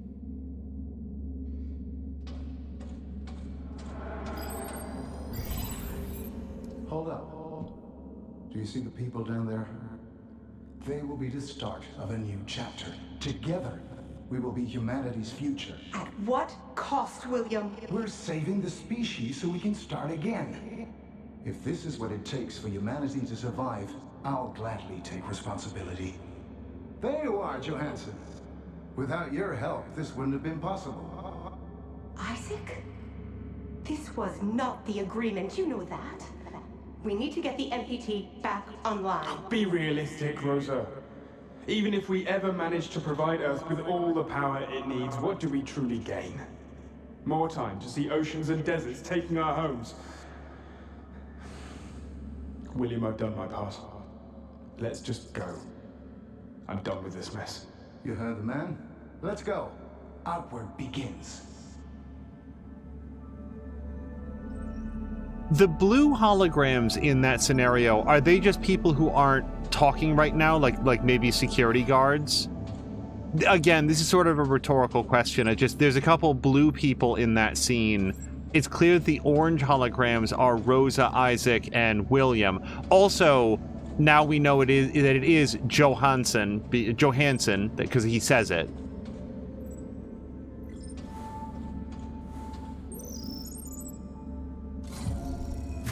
Super quickly, Jellybun says, I've been in a weird nostalgia move lately, thinking about the clear plastic electronics. Just scrolled off this screen. Clear plastic electronics and Crystal Pepsi. We really had an obsession with see-throughs in the 90s. And Samlander says that he didn't get Taco Bell until the 2000s. I'm not sure that I had Taco Bell until later than the 2000s. I'm trying to remember, like, Samlander, the first Taco Bell that I would have had. And it's not to say that it wasn't around, it just there's not any within, like, close distance. Close enough to walk is what I mean. Okay, so this has brought us back to the beginning.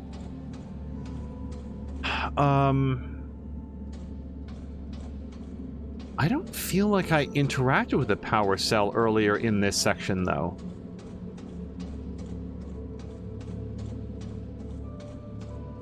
Let's continue to look around. Council, right. Oh, but then again, I do have an ASC now, and I didn't before, so that might play into it.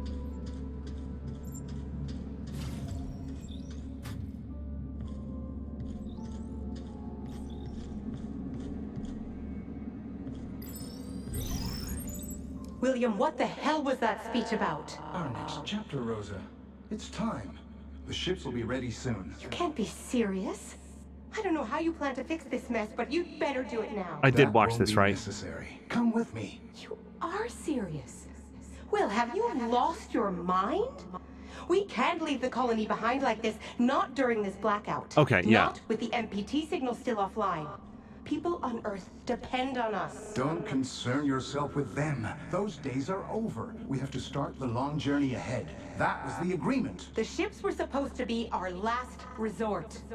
I like the fact that it projects where the chair was before it got knocked over. That's cool. We can provide Earth with power again. We are close, William. Okay. No, we're not. We're not close at all. If you still think we can power the entirety of Earth with the MPT...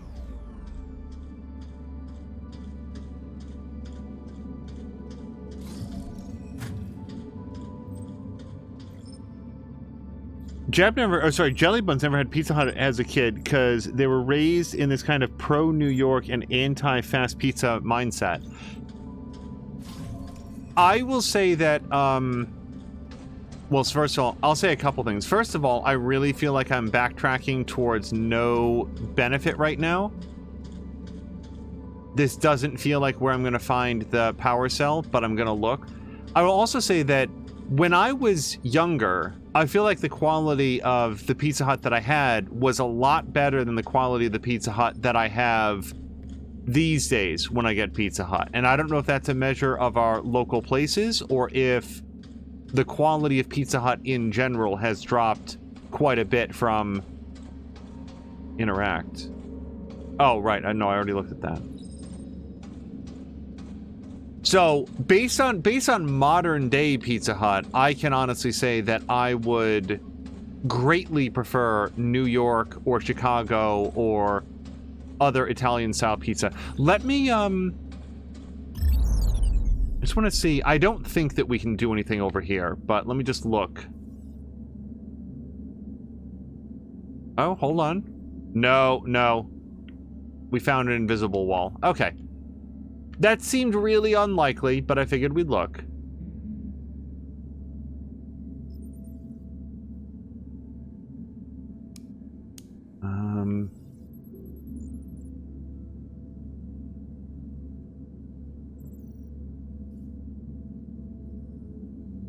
And that goes back to maintenance. And I feel like that's the stairs that we took to get here. Like, sorry, I'm just trying to work out how this whole facility is, like, put together.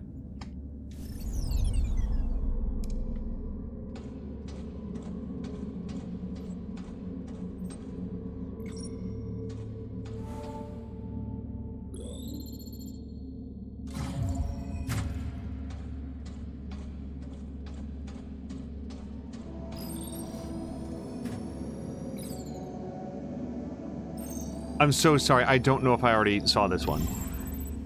Hold up. Do you see the people down there? Okay, that's the one that we already saw. It will be All right. the start of a new chapter. So, we will be humanity's future. sorry, that was a great big, like, circle that I walked around in. So we can start again. If this is what it takes for Okay, no, I need to be further away from this. Responsibility. There you are. And then this leads back into, like, the rotunda. So...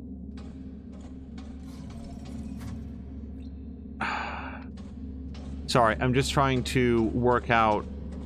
if I wanted to go back to the central pillar where I had that one thing that I could move around. That's down here. So, right now I don't have the parts that we need to go to the vehicle maintenance shop. Crew quarters... crew quarters is only one part, it looks like. Yeah, the vehicle bay needs 2. Maintenance needs 1, but we've already been to maintenance. And then that's it. Okay, so let's take our 1 power cell and go to crew quarters. And if I've already been there, then hopefully we'll work that out, but...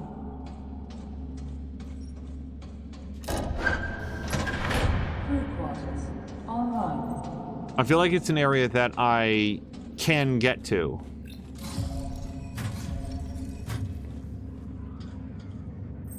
Okay, that doesn't look very friendly. And I've definitely not been here. Oh, wait, maybe I have to use, the ASE. Because maybe that guy will... maybe the droid will shoot... well, now I want to look at that, though. Okay, but confirmed. That thing... oh, look, we can go in here. Right. Yeah, there's a broken window here. So if my guy comes over here, they'll get electric shocked. Well, there's a power cell. That's good. This seems solid? Yes, it is.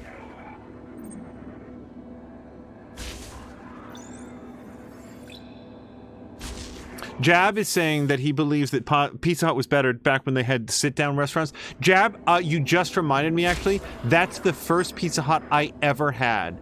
There was this, at least according to, like, my memory, a really nice sit-down Pizza Hut that I went to with my family. Yeah! Oh my god. Boy, you just brought back a really warm memory from a very long time ago. There was a sit-down restaurant for a Pizza Hut that we stopped at on a very long family trip. I think it was like up to Canada or something. And like maybe it was like right along the Canadian border or something. There was this Pizza Hut that we went to. It was the first one I'd ever been to, and it was so good.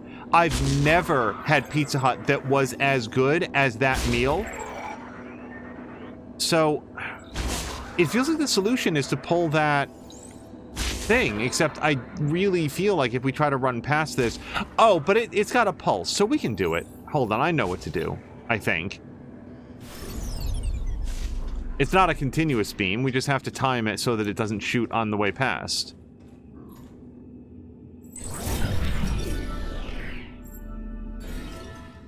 Although WSA protocol strictly forbids physical conflict on the moon, MacArthur overloaded ASE units' safety limiters for crowd control.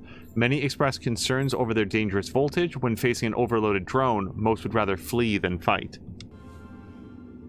I remember a bunch of us coming out of the field after a week and getting pizza and beer. They also had lunch buffets. And Jelly Buns was that kid who didn't like to eat. Oh, does it not rotate? Oh, it super does, but as long as you're quick about it.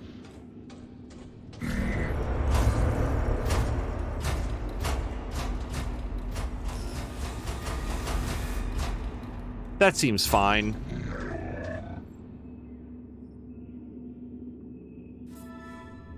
Gain access to the security office. Will do.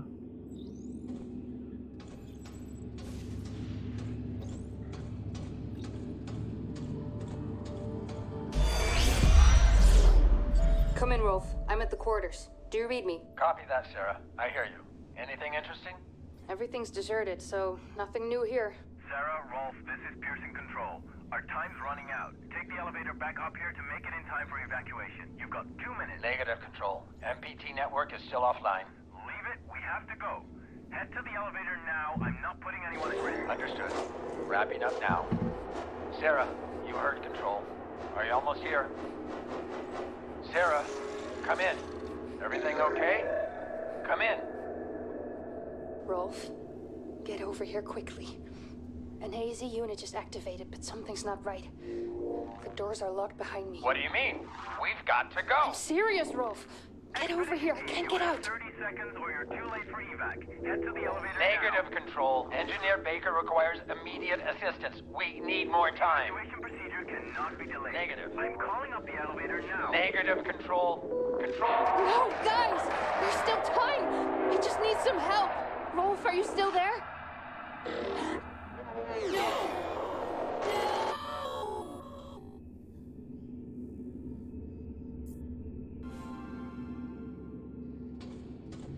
Okay, we've got another 4-digit key code. I assume it's 4 digits. So, another thing that I like there, I like to call out these little, like, production details. I like the fact that the characters actually talk over one another. A big thing that is in video games, like you see it all the time, when a character is meant to interrupt another one character will stop talking, and then, like they'll get midway through a sentence, and then the next person will start talking after a few moments, and it always throws you out of the urgency and immediacy of the conversation. At least it does me, because it's so artificial. Most people, when they're interrupted, continue talking for a beat because it takes them a moment to realize, oh wait, I'm being interrupted. And there you had Rolf saying no, negative Control over the guy who was telling him to get back upstairs. I like it when games have that level of commitment to it. Also, you know what I'm just noticing? Yeah, I'm looking at all the crew quarters. Look at all the beds that are just like out in the main place and then like arranged around here. These must be all the Tombo, like this is where all the Tombo, is that right? Doesn't look like the most pioneer or dictator. Yeah. The most flattering or endearing picture of what's his face? MacArthur. Moonman, the bridge. Interesting that the comic books are still only $5 in the future. The astronaut descends to the moon and finds it deserted. As he investigates the facility and unravels the reasons for its abandonment, he soon learns that he has no choice but to enlist the aid of an artificial intelligence with unknown intentions.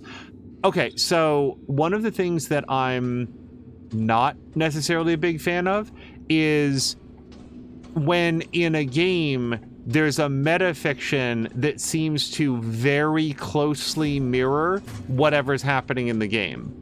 And that's what these comic books are doing. It's not that this is like this ASE doesn't appear hostile. It does appear to be at least minimally intelligent. It's hard to know. And yeah, my eyes are on that. Toggle. Oh, we can dispense a cup. Jelly buns in comics never really get more expensive. Besides, at this point in the future, comic artists have all died and are replaced by robots. Ha ha ha ha ha ha. Also, Moo might have some reflections on Pizza Hut. The Tombo facility was evacuated under obscure pretenses around the same time the MPT went offline. Whatever transpired in Tombo, these quarters provided ample room for temporary shelter under MacArthur's watchful eye. If MacArthur had any motivation other than self-aggrandizement and self-delusion, like, I will be the savior of humanity, it's not been established for me, not yet. Stephen Miller writes, We've received another formal request from Sarah Baker, the lead engineer working at Pearson Space Station. She keeps asking about the canceled shipments for the Orion wing. I worry she might suspect something. How should we proceed? The response from William MacArthur was, Miller, she emailed me too. Cease all communication with her. Outward cannot be compromised. So Outward isn't just a concept. It seems to be the name of his, like, project. And again, based on the name, seems to be focused away from Earth. Maybe not another star system. It could be like Mars or some other place. I don't know how he thinks that people are going to live on Mars. Sorry, more specifically, I don't know how he thinks these people are going to live on Mars without, or anywhere. Like who knows? Like another star system. Maybe he thinks he's going to discover like some golden world out there that's just like Earth. Okay, but even without the beds, this seems like a very small amount of room to play ping pong. Isaac, Rosa. Oh, Kathy was really good. Look at Kathy. They were all worried about her growth, but they didn't pay attention to her reflexes. She smoked him in ping pong. Jelly Buns was quoting the, it was one of the posters. Yeah, this one over here. Through labor, we grow. That's some freedom through work stuff. So, I'm not convinced that I looked through all these doors yet. Although I do feel like I looked in this one. Also, so I've been examining things, but what I'm looking for is the code for the security room, and I need to keep my eye on that particular ball.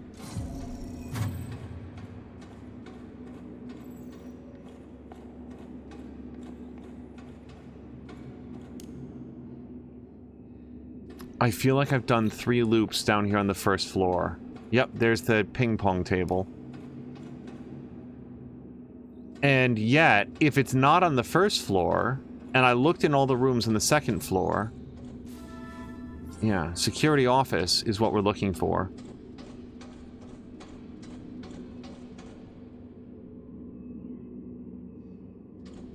If I'd found the code, it would be in the journal.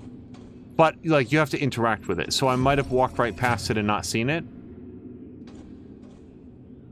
I feel really strongly that it would be on the first floor. By the way, is Sam Melander still here? Has Sam Melander seen any of Season 2 of Vox Machina? I have not seen any of it myself. I will say that Polygon is being refreshingly restrained in the amount of spoilers that they're posting. Saying only that they seem very positive on it. They also said that it's very a lot of blue humor. Just look at this again. I didn't see anything that could be construed as a 4-digit code on it. No. I've only seen half of Season 1 because I don't have access to Prime, said Sam Melander. They forgive me, and I know that like real Vox Machina was like this back in the day, but the really juvenile like sex humor and stuff, it's not that I find it offensive, I just find it tedious, and that was to me the element of Season 1 that I found the most wanting. So the idea that the second season is more ribald than that, it's like, oh, okay. And yet also, like, better. Like, that's the takeaway from Polygon. They like the first season. They seem to be liking the second season better, while also saying, you know, oh, it's more bawdy than ever. I don't... Sorry, I'm trying to scroll up on it. It really doesn't want to go up, though. Am I... No, it really doesn't want to move that anymore.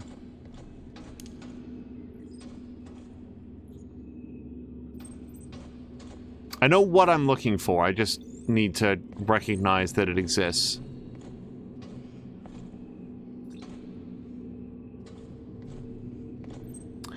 So Born to Dave is sharing somewhat more information than I would want. I appreciate the information, Born to Dave, but I very much want to like explore and find things out myself. If I get really stuck, then I will open it up for chat and ask like some yes/no questions. You're very much welcome to hang out. Like I don't, you know, people come in and they want to be helpful and they want to see some forward progress, but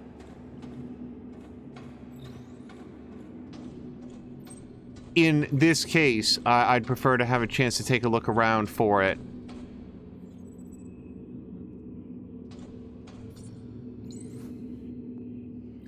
Now, no. The security room, hold on. It's not going to be 3-2... What is that? 567? 327? I hope it's not 327. That would be... honestly, that would be very dumb. But we could try it. Every code up until now has been 4 digits. So I guess it could be 3... Hold on, what would it have been?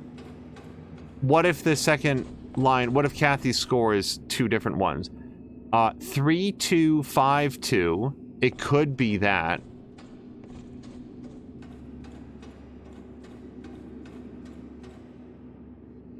This confused me for a while. Born Today, like, truly, no harm. Like, I feel like when coming into a new stream for the first time, it can be like you want to be helpful and like you just don't know yet. So hold on, I think it was 3252. No, and then it would be, and it's clearly 4 digits, so that's not going to be it. It would be super stupid if it was that the security code just happened to be the number of ping pong wins for that particular moment. But at this point, you're sort of like looking for anything that represents numbers.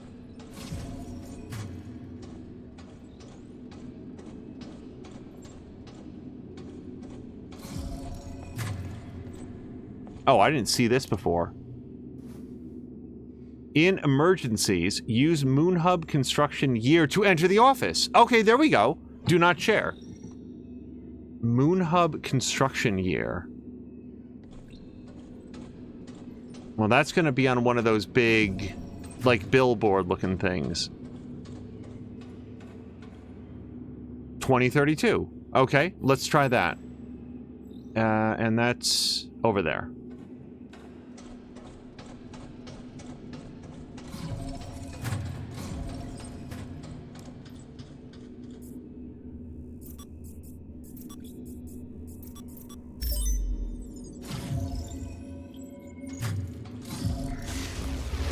Oh, shit! I didn't know what room I was in. Okay, so I feel like I have to just run past this because I've already been in here with ASE and like I need human hands to do this. So what I need to do is like run over there behind the next server rack. So ready, steady, go.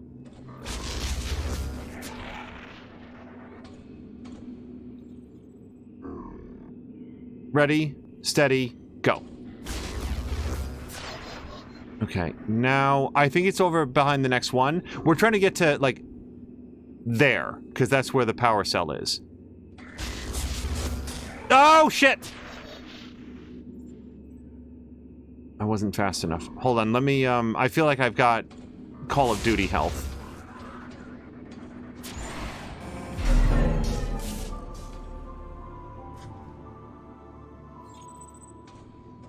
Okay. I'm gambling on the fact that this is what was powering that guy. Okay. This one's not as helpful as Peepo.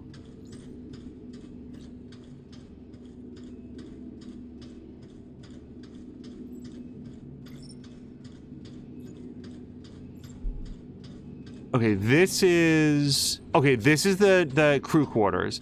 So I want to go back to the, like, the main room.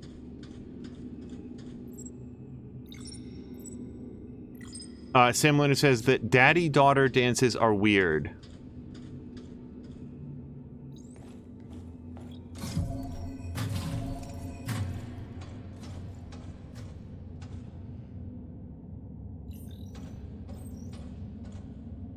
Did something like it feels like that would have come up in response, like is there a daddy-daughter dance happening at, like, you know, some event for like you and your family, Sam Lander? Oh no, it looks like a Moo thing. Sorry, just before we open this up, because this is what we were working on towards doing. Born Today doesn't want to say how long they took into case it was oh, I discovered this game yesterday and finished it today. I was just a little hyped. My apologies. Yeah, no, not to belabor it, but honestly, Born Today, it's cool. Like I said, people come in, they're anxious, like they don't know like what level of like getting stuck or frustration is the point at which somebody might ask for help. But yeah, no worries, it's all good. We'd love to have you hang out if you choose to continue to be here. And I hope you enjoyed the game as much as I am, because I'm really having a good time with it. Jellybuns was saying that was an angry robot. Born Today doesn't want to say how long it took in case it was a spoiler. Moo was saying... Now, hold on. How do we get onto father-daughter dances? Because that's the part that I missed.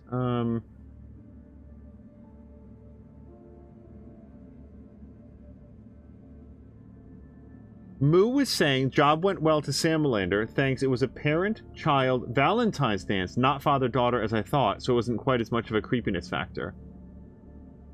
It turned out to be basically a family dance, so it was cute, and I got lots of great photos, so it's win-win. The straights are not okay, says Jellybuns. And hello to Marquack! Marquack, I hope that you are having a great Saturday so far. Oh, Marquack, that was unnecessary but highly, highly appreciated. Thank you very much for the cheer. We are checking out Marquack, as you can tell from the title, Deliver Us the Moon, and I'm having a really good time with it so far.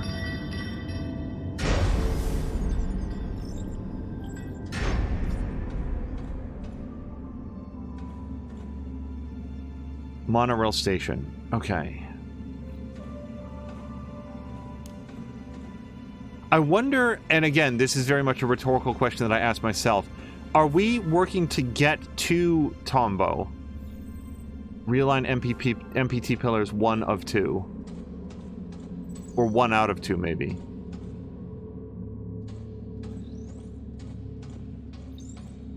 Marquardt, have you heard of this game? Because much like Born to Dave, I didn't discover it yesterday, but I learned of it very recently, and mostly because of the... Okay, so we're gonna move something up and down, or at least we can. And since I don't have anything up here, it's safe to say that we're gonna be bringing something up. Oh, maybe not.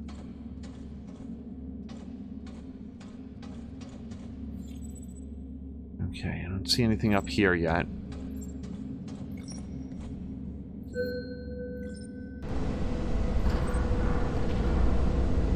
Marquardt has not heard of this game. So, Marquardt, first of all, it's something of a mystery game in terms of, like, unpacking the story. I don't think I have power.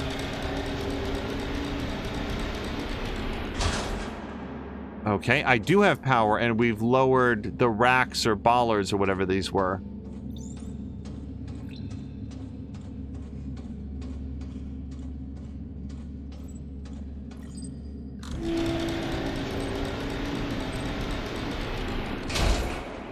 Okay, I don't know why I'd want to do that yet, but we can look in the little grooves here to see if there was anything down.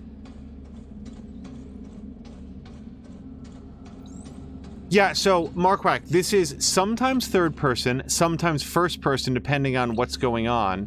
And it's about investigating an abandoned energy facility on the moon that went dark, much to the detriment of all mankind. Imagine something similar in tone I don't know if that's exactly right, to something like System Shock 2, but with no combat at all.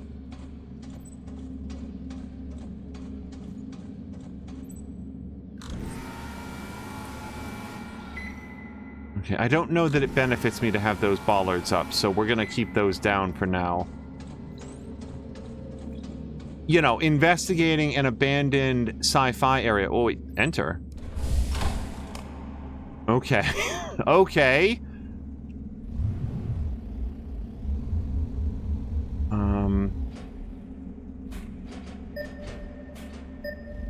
Hold on, I feel like I need to get lined up on this.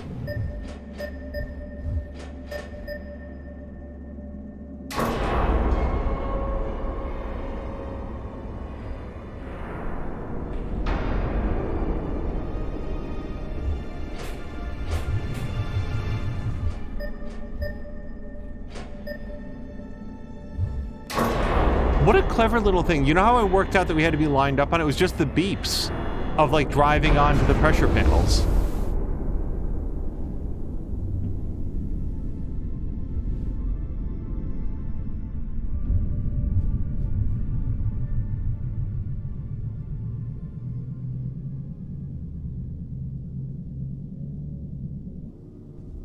Okay. I don't know if I'm...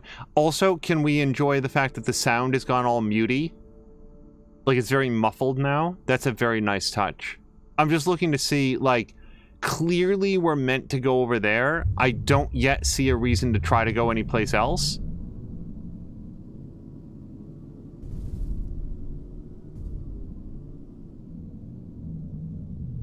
This reminds Mark Wack that he should actually try to play Tacoma someday.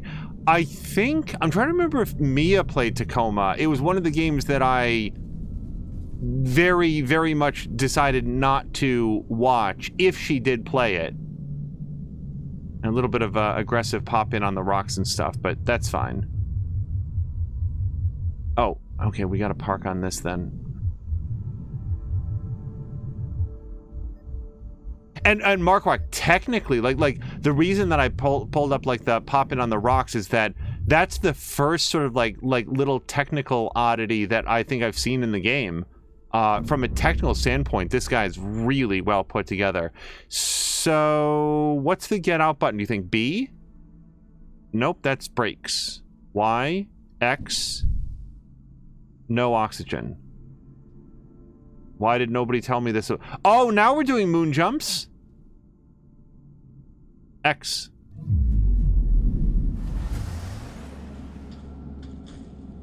Okay, so it's like we've got artificial gravity is what we're learning. Because it's a completely different movement when we're indoors. And that's fine. That's fine. I'm comfortable with that. Be a little bit weird if your character was like floatiness around. So there is an ASC panel there. I don't know that I want to interact with it just yet.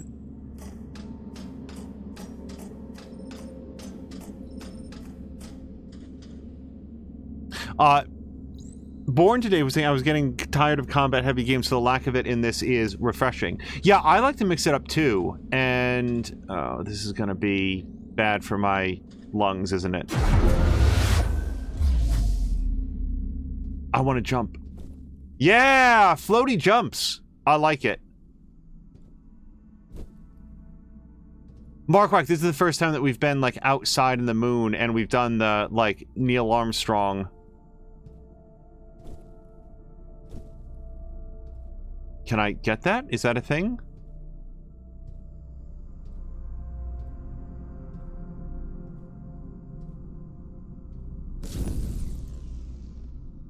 Although it doesn't have any combat, it does have a space laser.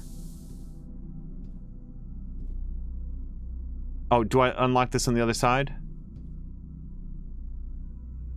Oh, I climb it from this side. Sorry, I came upon that and immediately thought, okay, I need to knock off the lock panels. Like, they've booted my car and I need to cut it off. But wait, it's a ladder. I just go around to the other side.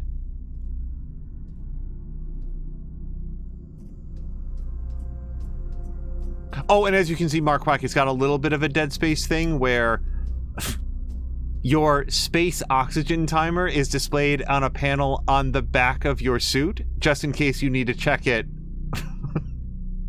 You just stand up next to a mirror. Hold on. Interact. Yep, and now we go into first person for, like, whatever this section is. Okay, I don't know what it's doing.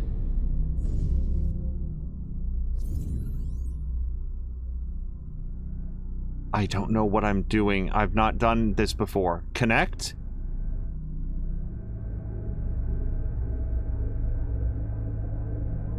Ah.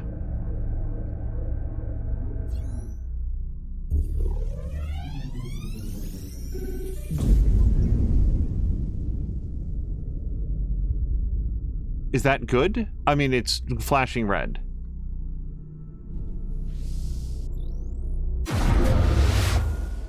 Okay.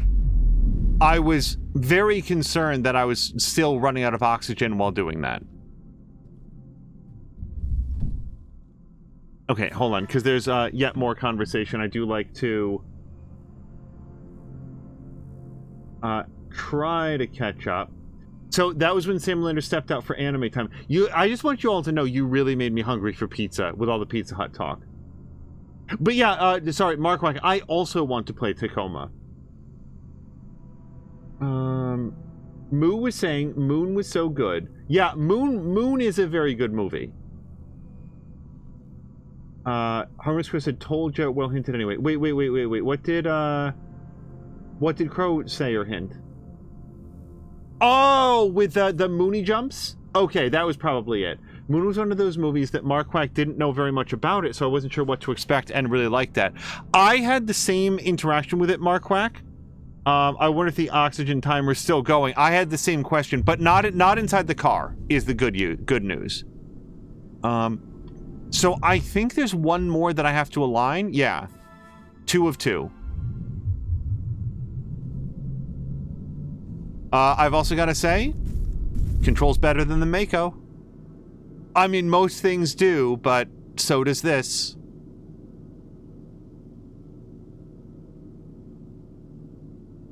My friend HW, like, texted me, what, today? I can't tell days apart anymore. He has been watching through the old VODs of Mass Effect Andromeda. We have a full playthrough up on the channel. It was the first playthrough that we did where there were, like, custom, like, thumbnail images for all of the different episodes. I'm trying to remember if that one's even in a collection or not, because that was really early in our streaming days. But he's gone through, he's been watching all of them, and he said that as he gets near the end of it, he was sort of sharing some thoughts, and I was texting back about the, let's say, very troubled development of Mass Effect Andromeda. Like, just the fact that you can line it up that well. And I said, like, Andromeda, there's been so much written about the development and developmental challenges of Andromeda. So I think this time we do use the ASC port. I'm just looking around in here to see if there's anything that I want to interact with first. The answer is no.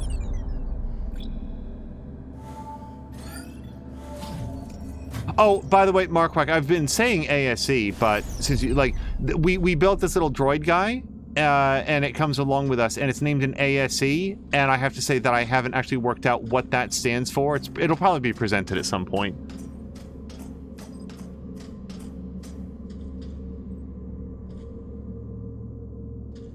Automated support something. So we know that when we open this up, we're going to have, like, another sprint for survival. I just read, Moo just read the tags for today. Was Cara Luna here to see them? Yes, he was.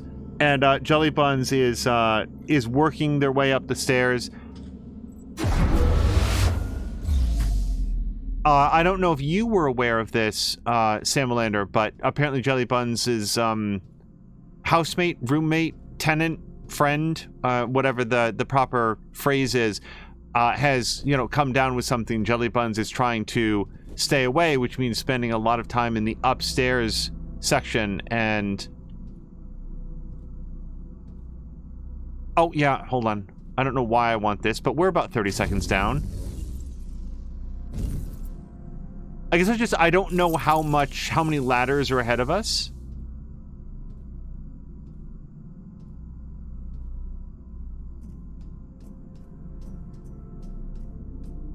Jody K saying Angel saves ears.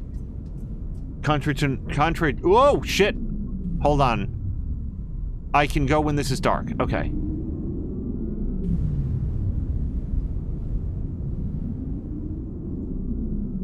Okay. I'm very curious if there's more oxygen here, because maybe I'm wasting time trying to work my way around here, but yeah, hold on. This is fine. Come on. As long as it takes me less than 30 seconds to get these, I'm coming out ahead. Climb. Jelly Buns thinks she's probably not going to be sick. She always feels like this when she overworks herself, and she overworks herself a lot. Markwack says it seems that there's a Deliver Us Mars. Yeah, Markwack, that's what brought up this game. Like the sequel was coming up, and so it was like, oh, it's the sequel to this award-winning game that everybody likes. I was like, what game are you talking about? Like, I've never heard of this game before. I thought it was, like, Markwack, you're gonna know this. Isn't there some pixel art game about the moon or something? And it had a similar name, but I cannot remember it.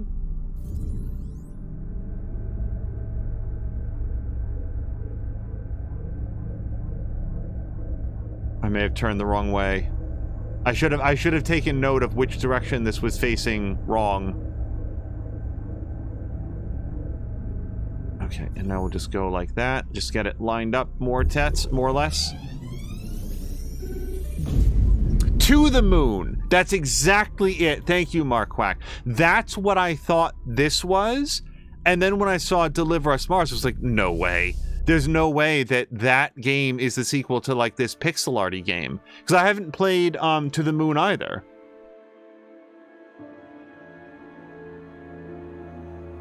Okay, so it's telling me to go back to the Moon Hub.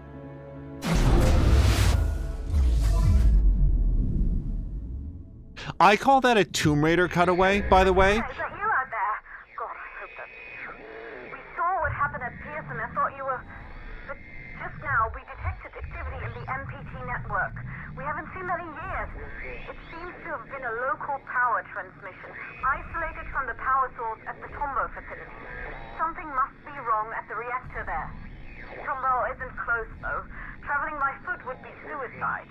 Perhaps you can find another means of transportation inside Moon Hub. Vacation inside Moon.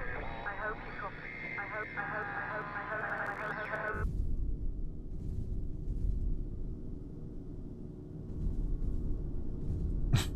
Jody K is guessing that ASE is Aardvark, Salamander, Elephant. Ooh! I shouldn't read chat while driving.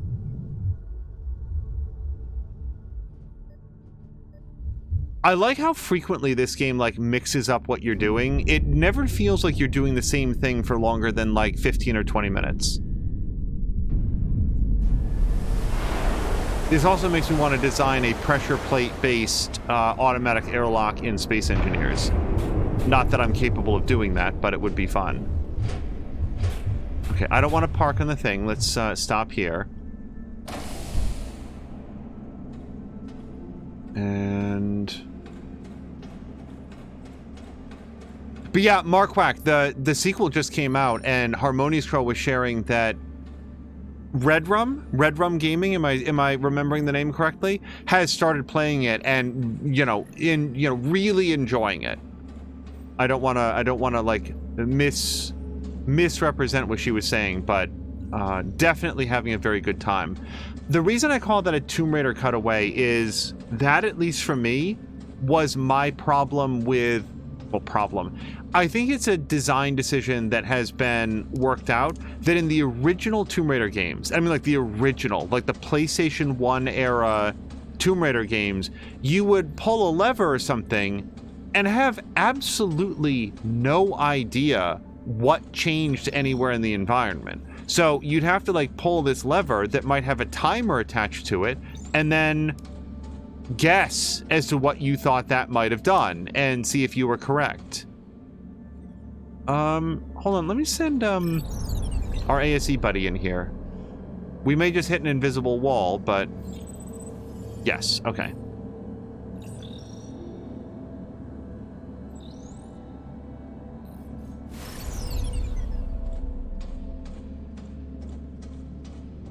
So any time that I solve a puzzle, that like does a little cutaway to show you like, okay, congratulations, you've done it, and now this is where you can go. Like give you some sort of like directional indicator, like, hey, remember this place? Go over there now. I always think of Tomb Raider not doing that. I feel like I said hello to Haseo Ryu and then like didn't get a chance to follow up with him. I don't know if he's still here, but I hope that he's also having a nice weekend. So it showed us the little computer terminal, and I have to say I've kind of forgotten where it was, relative to where I am.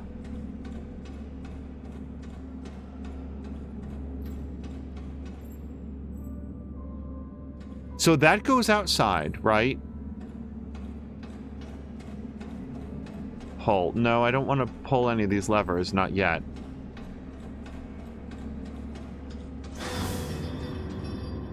But I remember the look of the panel, like it's the diagnostic panel, and I think it's this one.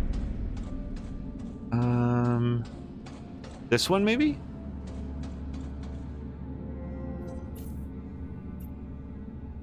Transmitter and receiver online. Connection to MPT network not established. No incoming NPT signal. Diagnosed at the Tombo monorail to Tombo facility offline.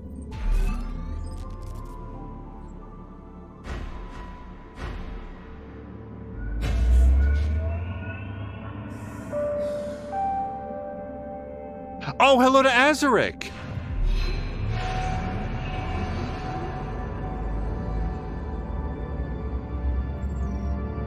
Azaric, I hope you're having a nice weekend.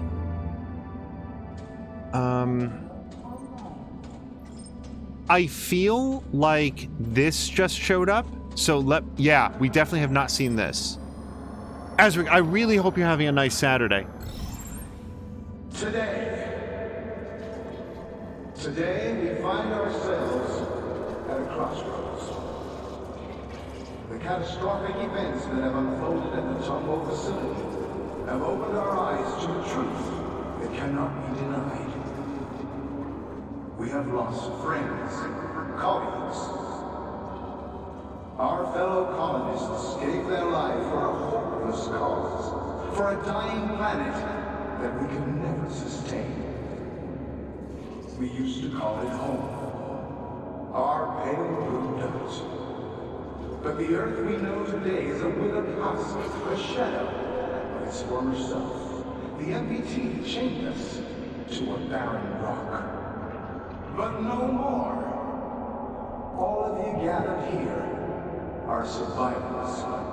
You're here because you're mankind's strongest, the smartest, the brightest. Together, we will dare to leap and risk greatness. Start a new age of discovery. Like our ancestors that fateful moment, they first set out to explore new worlds. We can turn back and confine ourselves to a dying planet. Or we can look outward. Now's the time to act. Make your decision and make it now. A new beginning dawns for humanity, and it dawns today.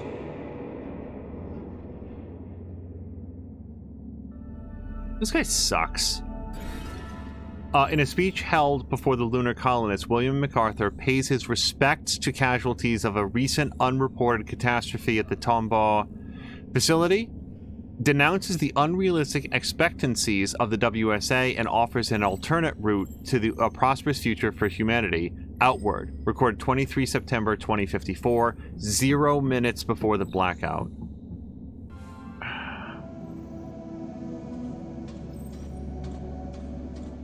Okay, rather than just constantly inveighing against that guy and his terrible, shitty ideas, monorail station. Is the monorail station... I think it must be this way.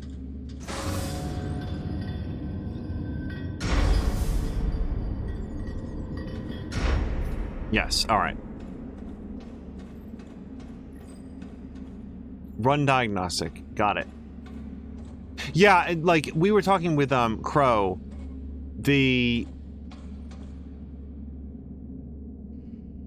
Sorry, is this... I honestly can't tell if this is a waiting station. Right, okay, here's the monorail. It's like that whole chamber doesn't move, does it? No.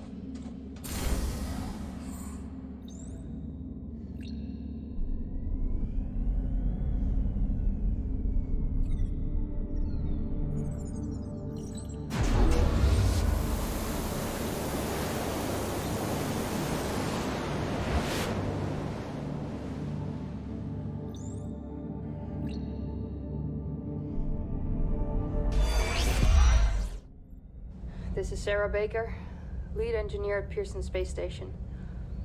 I was sent to investigate the blackout together with station mechanic Rolf Robertson. I was attacked by an AZ unit and lost consciousness. The reasons for this attack remain unclear. It seems my expedition partner has left, and I am unable to contact Pearson Space Station or any of the other facilities. I'm going to cross the frontier now, passing Copernicus Outpost 1, to get to Tombo and try to figure out what caused the MPT failure. Whoever finds this, please try to contact me. Alex, end recording.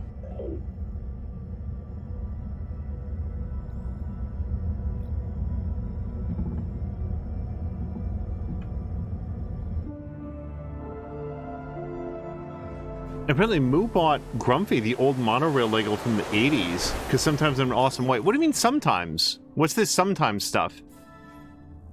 Gain access to the monorail terminal. Why has the monorail stopped? Okay, so this is going to be a good time for us to, like, call it for what is now officially episode 1. This game makes a very positive first impression, and by first impression I mean that we've been playing for almost exactly 4 hours, and I really only have positive things to say about it. We will definitely be back for episode 2. The timing on when is a little bit up in the air, but rest assured, as I said earlier in the episode, that if you are watching this in the VOD or watching it live, we will there'll be a VOD up that will show it, and we'll probably put it into a collection to make it very easy to find. I don't know how many more episodes there are, but as we learned from, and I'd sort of checked this ahead of time, this is not an overly long game. I'd be extremely surprised if we hit episode 4 of it, for example, given the fact that we've already been playing for 4 hours. So this is going to be a good place to call it, because I like it when we're about to breach into a brand new area that's like completely new, so we don't have to like worry about backtracking at all. So that's why we'll call it here. And I would say that a little bit later this week we will be back for episode 2, and we can clear a little bit of time to engage with it. But this is exactly what I was hoping it was going to be, in terms of like a story-based mystery that doesn't have a lot of like dialogue and stuff. Like I said when we started, we weren't sure if this was going to be like a Telltale style narrative game that's all dialogue, and that might have been tough to do and engage with chat, but no, this is great. So we're going to head back to the main menu. Hold on, I don't have to save this, right? It does auto save? Yeah. All right. And we're going to call it here and find somebody fun to raid to. Until next time, you guys, thank you guys so much. This was a really great time to way to wind down Saturday, and I hope you have a great night.